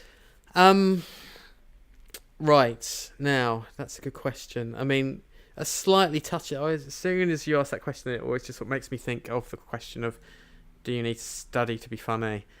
Which is a whole other kettle of fish, because obviously there's comedy courses and which are some of the alumni of comedy courses, like Logan Murray's comedy course, for example. Well, it's funny. I did, like, years ago. I did some open spots out of my own curiosity, right? And kind of did about 3, and I quite enjoyed it, but I just thought, I got my curiosity out. And then I had this article to write about straight to British comedy, and the editor had heard that there were comedy courses and said, can you go to one and just introduce the article by colouring a session, that your first session at this. And it was Logan's comedy course run by Amuse Moose and Hills, obviously. And I said to Hills, look, do you mind if I sort of follow on for the rest of the course? But it was weird, because I didn't do... Even though I'd already performed some comedy at open spots, when it got to the performance part of that course, I kind of slightly flaked out a bit, really. And it didn't... To me, I mean, it's a great course and great people have come from it, and I'm not doing down courses because I think they can be really helpful, and it's brilliant to start off with a supportive kind of thing. But I quite enjoyed doing it organically, and it was just... I don't know, it was just... And I like structured things as well. I respond really well to kind of following courses and stuff like that. But it's it didn't come, although I'd probably already got it out of my system, I suppose. But it didn't come as naturally when I was in that environment. But I mean, it can't do any... I know some amazing people that have done it, and I think it's only sort of helped them. And I think there are people that probably would have done it anyway, really. So they're really, but they're a really interesting thing. And I think if you're interested in comedy and the mechanics of it as well, I mean, why wouldn't you do a course? Because it's just kind of, if you can afford to do it in terms of time and money, it's just an interesting thing to do. And so, I mean, in terms of like practical tomes and essential reading, it doesn't even have to be that. I mean, it can be like some other people have recommended like biographies of comedians they like, or books on how backgrounds of stage stuff to put together, like performance and Yeah. stuff like that. So it doesn't have to. Sorry, I should have. No, I was well, deliberately no. I keeping mean, it in the open. wider oeuvre, I mean, and also it can be from your background to do with marketing or writing, or like if you read a book to help you structure your book or anything like that. I know for my first one, I found a couple of them really handy just to like get my thoughts in order and stuff. So it doesn't have to necessarily just be about comedy. This is it's an open question on purpose. Yeah. Oh, well, I mean, God, there's so much. I mean, I did read a lot in order to sort of for the book, and it's not. I'm not. My brain is not serving. I think I've got my afternoon slump on. But yeah, I mean, that Frank Skinner's biography, I think, is one of the sort of great comedians' biographies. It's just a fun read as well as everything else. Oh, what else? I mean, podcasts, to be honest, are a great way of sort of informing, with Mark Maron or and Stuart Goldsmith's as well. It's kind of like a random collection of things, really. I like dipping into some of Bruce's books, like anecdotes about comedy. From a sort of critic's point of view, it's not so much to do with the craft. Lots of good American books. Would it be easy for you to recommend DVDs of shows that you particularly like, or that you think people should look up to get some inspiration from, or something? Well, no, I mean, I think it's a whole range of things. You should have asked me this before, and I could come. With Sorry. No, don't worry. You can email it in. You can email in. Yeah, I might have to because I'm feeling a bit. Okay, we'll move on from that, and I'll just send you an email. Yeah. Oh, there was one other thing. Sorry about because you have an association with the Fosters Awards. Well, I did because I was a judge when I was a critic. Yeah. Oh, okay. Yeah. So does that mean that there's a conflict of interest with you putting people forward for the competition or for awards and things, or is that now? Oh no, I mean I can't put people forward, but I can. The judges should normally. Well, the way the awards work is the scouts would normally come and see every show that they don't of the sort of comedians they don't know about and report back, and then the panel will send the organisational team of the Fosters then send the panel out to go and see the shows that the scouts have picked up, plus the obvious ones. I mean, if someone, I don't know, John Robbins, probably Scout won't bother going to see John Robbins because they know from previous years that it's just an example, or Sarah Pascoe again, or someone like that. People will just get sent out to see them. Mm. So, I mean, I don't have a role with Fosters. I mean, I've written for the website, but that's just as a copywriting role, really. I mean, I have a role with Fosters in 2007, 2008 when I was on their panel, but that's because I was a critic. Yeah.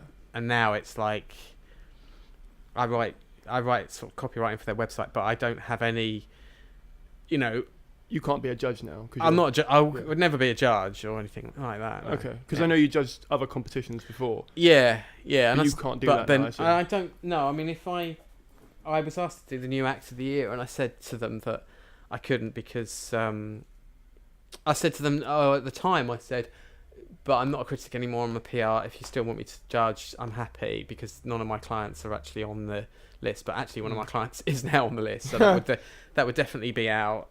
But I still like the Leicester Square Comedy Awards I did, and they know sort of know what I do now, sort of thing. But so if anyone wants a PR as an industry person on a panel, that's fine. Yeah, but obviously if I was representing somebody on the list, then it wouldn't be you wouldn't be fine. Yeah.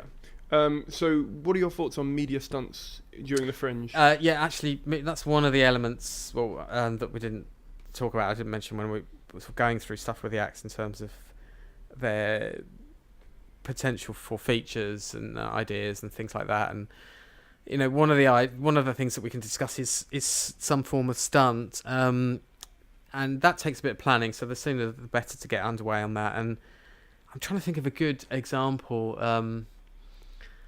of we've suggested lots of photo calls in the past, and I haven't necessarily had the time to do it because I've generally been meeting people in sort of June or later, and that it's once everything else is going on, there's not always the time. But so basically, contact you as early as possible. Well, yeah, definitely. So that if we try and draw something out of the show, and I've had such. I'm just trying to think of a really good idea. So one of the ideas, like I had a character comedian who was doing a cooking character, and chef character, sorry, I should say. And we had an idea about where we could go in Edinburgh to try and make that into kind of like a live happening and make it something sort of photo worthy and interesting for both still cameras and rolling cameras. And whether we can invite other sort of celebrities to be part of it to sort of boost up the profile. Sometimes you need that with a less well-known actor, or whether the actual kind of cooking idea that we were going to do in itself it would be sort of photogenically interesting. We were talking about maybe trying to break a world record, which is quite a well-known way of trying to sort of have a stunt, or whether it would be something like specifically fringe based, selling comedian cakes to see which one kind of sold the most, like they do at election time. They sell blue cakes, red cakes, etc. Or various ideas we had around that thing, but the principle, I suppose, what I'm trying to get across is that there was, they had a particular element of the show which would have worked visually, and we try and sort of think around that. So what can we do that takes you out of the show? It doesn't have to be something that you do in the show, but in that character, can you give cookery lessons to kids, or can you do some, can you cook some kind of crazy ass pie that's the size of the Greyfriars Bobby? I don't know, but thinking outside the box, just giving something that is, potentially sort of visually interesting. I mean, God, we've had all sorts of things like. What do you think makes a good stunt? Like, I mean, other than, obviously getting coverage is like a main priority of that. But I mean, is there stunts that that didn't get the coverage they should have done, but were just good? I mean, are there? I think stunts just generally there is a lot of saturation, and it's also about the kind of reporting and how much you can get out of an office to go and photograph something, and it can be quite simple. I remember a friend of mine was in a play about a comedy play about Russian brides, and they went onto the Royal Mile, 3 pretty girls dressed in wedding dresses marrying passers-by, and I know that the Scotsman took a photo of them, but because there's the obvious allure of the fact of sort of 3 nice-looking girls in wedding dresses on the Royal Mile. It could have been. It could have been anyone else. They could have been dressed. You could have done it another way, but it had an obvious kind of thing that the papers sort of go for in that respect. It could be. I'm just trying to think. It should really fit into like a paper's narrative as well, because I'm assuming like if there's already like a storyline going on, it'd be quite good to have something that would. So if for example there was something quite reactive happening on during the Fringe, like if there's like a run of oranges going to the Fringe. Well, I mean, that's a really silly one, but I mean, I'm conscious that I'm flagging a little bit here, but which I know is an important point not to be flagging when we're talking about the nuts and bolts of it. But it's okay. If I'm thinking about one of the things that sticks out stunt-wise, I know that on the Meadows, one of the venues did I think it was PBH's Free Fringe, did the throwing tomatoes at pictures of critics, and so something like that. It's both interactive. It says something about the Fringe and about the comedy. It had all those sort of elements there, and obviously very visually interesting, both to a rolling camera and a still camera. Those kind of things are ideal, and actually anything that there's quite often safety in numbers. So if you're an acrobatics troupe, quite often if you do something in an outside context and it's interesting, you're bang on, you're right there. And if you're a solo act, you might well need to bring friends into that remit, into that scenario to help you out and to bolster the effect of whatever your message is. And I did a PR seminar with Who You're Gonna Call, which was the Ghostbusters musical. Love that show. And we talked. I have sadly not seen it, but we talked about. I know. I really. You have to go and see it. I know. I'd really love to actually. And I spoke to Katie about doing something at cinema. That wasn't which they did. They actually had a cinema night, and that was just a good promotional thing. Just generally, I think they provided a kind of an alternative sort of soundtrack, if you like, to the film, or kind of did a narration when the film was going.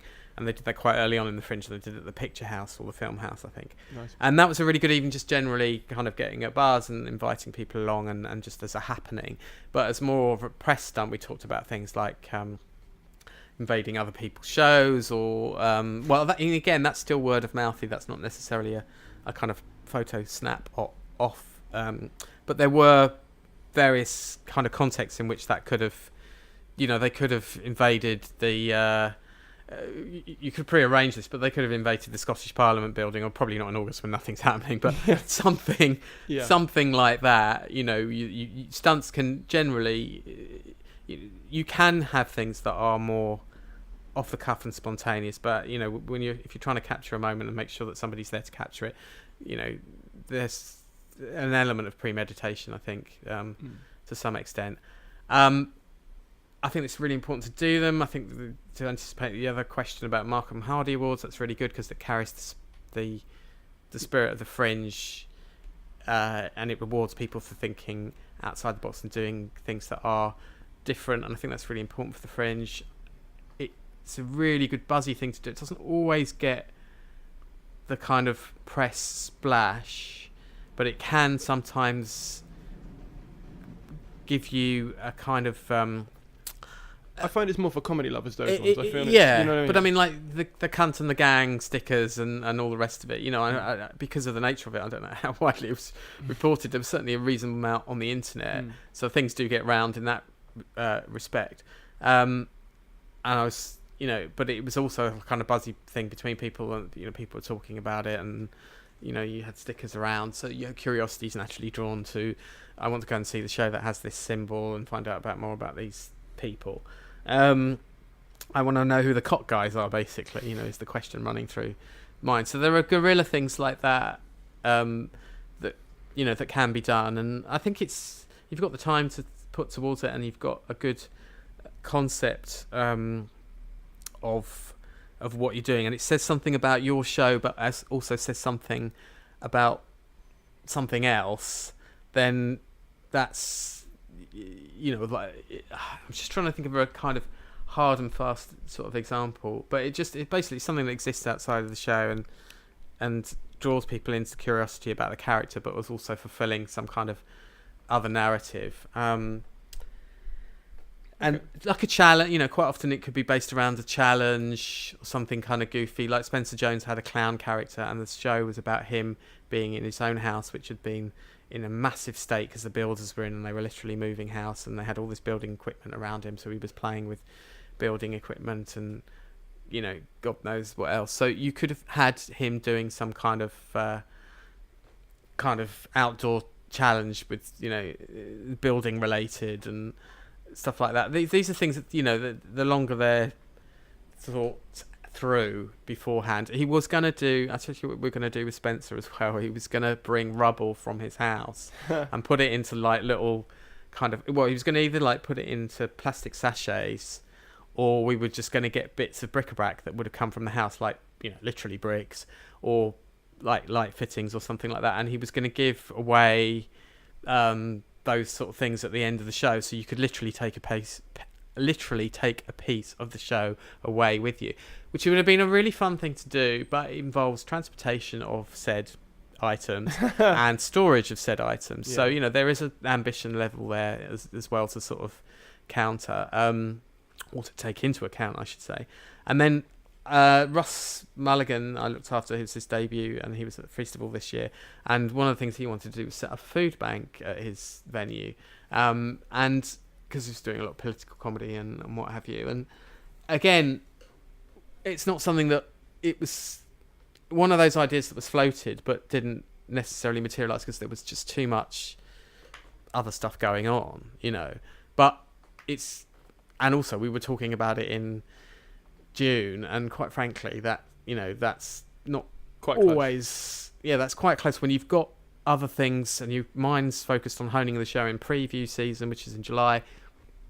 That's it's a tall order, but it's one of the most exciting parts of the process is actually talking about those things, and the earlier they're talked about, the better, because then that means that you have done the homework and you've phoned the relevant venues and the relevant people. Had a brilliant idea with Anna Emerson that I'm going to keep under wraps because I want it to still happen. It was relevant to her, and she may well come up with a show similar to that. And that involved, getting in touch with the venues and getting in touch with the council and the Fringe office and lining all those ducks in a row just to make sure that we could have the space that we wanted to. And that's something that has to be done. Good 6 months out, So, just to kind of wrap up, what would be like maybe one or two bits of advice that you would give? Maybe one bit of advice as a reviewer and one bit of advice as a PR man for someone doing their first show. Okay, right. Well, I mean,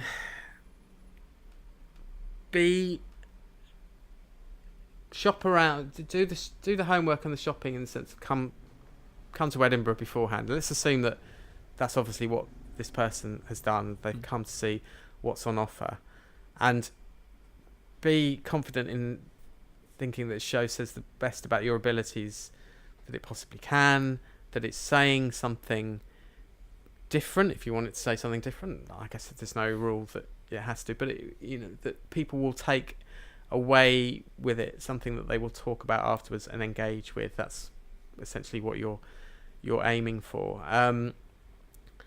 Think about what it is about your show and yourself that you can essentially mine and juice for press angles that can that can be used, avenues that you can explore. The more ideas you've got, the more chances you've got to throw something at a feature or stunt, as we just talked about. So work with your PR to basically get those ducks in a row. So that it's a preparedness of checklist of things like, okay, we haven't got a hook, we haven't got a bite on this hook, but we're going to try this idea, and so and so's interested in that, and da da da da da. Expectations, I think you have to manage them in some respect because it is a bun fight out there. There's so many factors can affect whether a reviewer will come and see your show, if that's what you're particularly concerned about. If you're happy to just use it as a learning experience, I suppose that takes the pressure off to some extent, but you still want some exposure. And I completely understand that an act coming to Edinburgh wants some kind of tangible record of their efforts from being there. They can get the audience feedback and good houses, that's great. They can get a feeling that they've advanced as a comedian, which is just obviously what they will want as an act. And what they will also expect, and that's what my role is there to facilitate that, is some record of their efforts, someone commenting on their show, or someone attesting to their existence at that festival and the messages of their show, be that a feature, a review, a piece on the telly, or all of the above, of course, and in multiple units, and just to feel that, again, from the PR side, we both got to feel that we threw everything at it, and also had a legacy of where to go next and a roadmap of how to sort of push the show on to maybe touring, maybe a few nights here and there, maybe sort of just other ideas the rest of the year that will keep the press sort of interested and keep the profile up, so that someone at some point along the lines can say, oh yeah, I remember seeing that little piece about so-and-so in Metro or whatever it might be in April, and the name just sort of rings a bell. And I think keeping the profile up the rest of the year, I'm sort of wandered into other territory now, but it's very important. That's a service that I would like to do and then try and do for some comedians. I'm doing it with Atif, and I'm going to work with as many people as possible throughout the rest of the year, should they want to retain me. Otherwise, it's very much just about the kind of magnetic pull of Edinburgh, which often it is. That's what it's about anyway. Yeah, it's a lot of enjoy it if you can, because there's a lot of advice you can take. Yeah. I mean, there's a lot of advice you can take from people, and you're not going to be able to tick every box. You're not necessarily going to be able, to get everything done that you thought that you might be, but you might achieve. But you can. if you can enjoy it and feel that it was worth it, that's a good thing. And if you go with a kind of, an open mind, obviously, and just but still with the kind of ability to sort of to focus. I think it's such a worthwhile experience. You just got to feel You've also got to feel ready that is your time. Don't rush it. I mean, this is what everyone's advice always ends on. This, I think, it's the one thing that we can all, whether you're an agent or a PR or whatever, don't rush it. Don't feel that it's a big party sort of, but don't feel that just because you don't go 1 year, you're being left out in any way. You've got to feel instinctively ready. You've got to be true to yourself and actually think, this is my time. I'm totally ready for this. The party will be there next year. Yeah. Basically, yeah. So last thing, just so that we all know what we can do, because obviously you're going back up next year and you're hoping to find new people. If someone wanted to contact you about working with them on their show or their PR, what's the best way of getting hold of you? What ways would you like to be contacted? And do you prefer to come see previews or like fully formed shows? Happy to see 20 minutes, 40 minutes, don't mind. The whole 50, 60 minutes. I'll get a decent idea. I know there's different context, but I mean, I can't expect everyone to have that 40, 50, 60 minutes at this stage, for example. So more than happy to just come see them at a club night if I've not seen them before, and so on and so forth. Contact me through website. I'm on Twitter at Textual Healing 2, at Textual Healing 2, and my website is textualhealing.co.uk, I think. And all links will be in the show notes. So totally.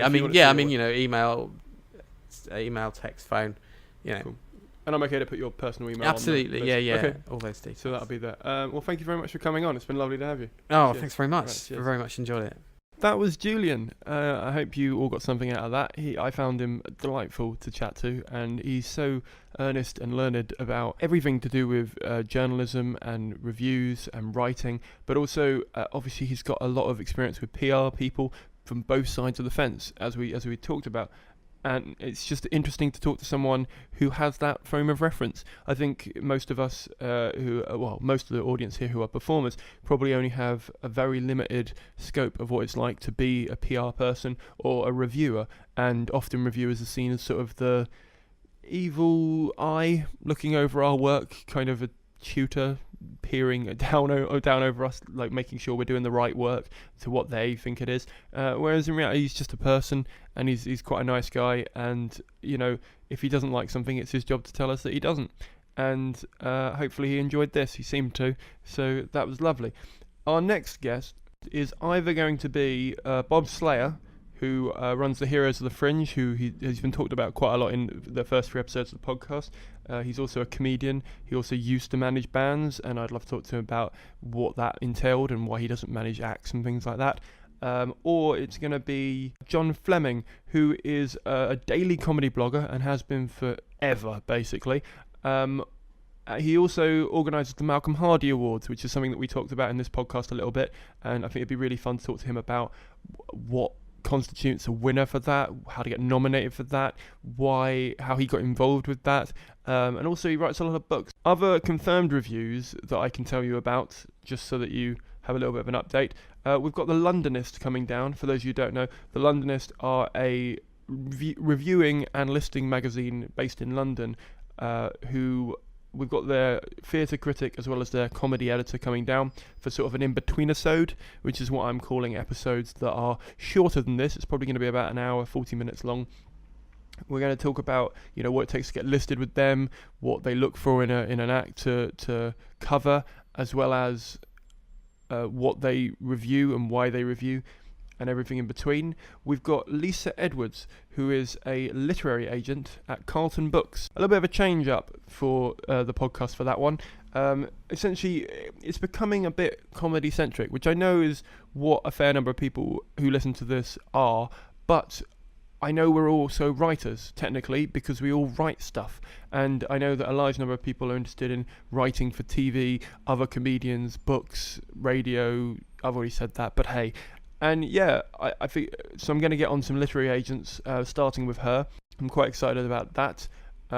And as mentioned in the podcast, we've got Bruce Desier, who is the art critic for the London Evening Standard. He's also the editor on Beyond the Joke and author of about 1 million books on comedy. So I'm really excited about all those episodes. If you like this and you want to hear more, please subscribe. Just hit that little button, and it really helps get the show sort of more notoriety, because there are sort of charts on iTunes that are based around the number of subscribers in a certain period of time. And I'll see you in about a week's time. I should say I'm upping the ante this year a little bit more. I'm doing more than one podcast a month. I'm enjoying it a lot more than I thought I would. So as a result, I'm going to try and do more of it while I can financially do it. Thank you very much for listening. See you soon. Bye.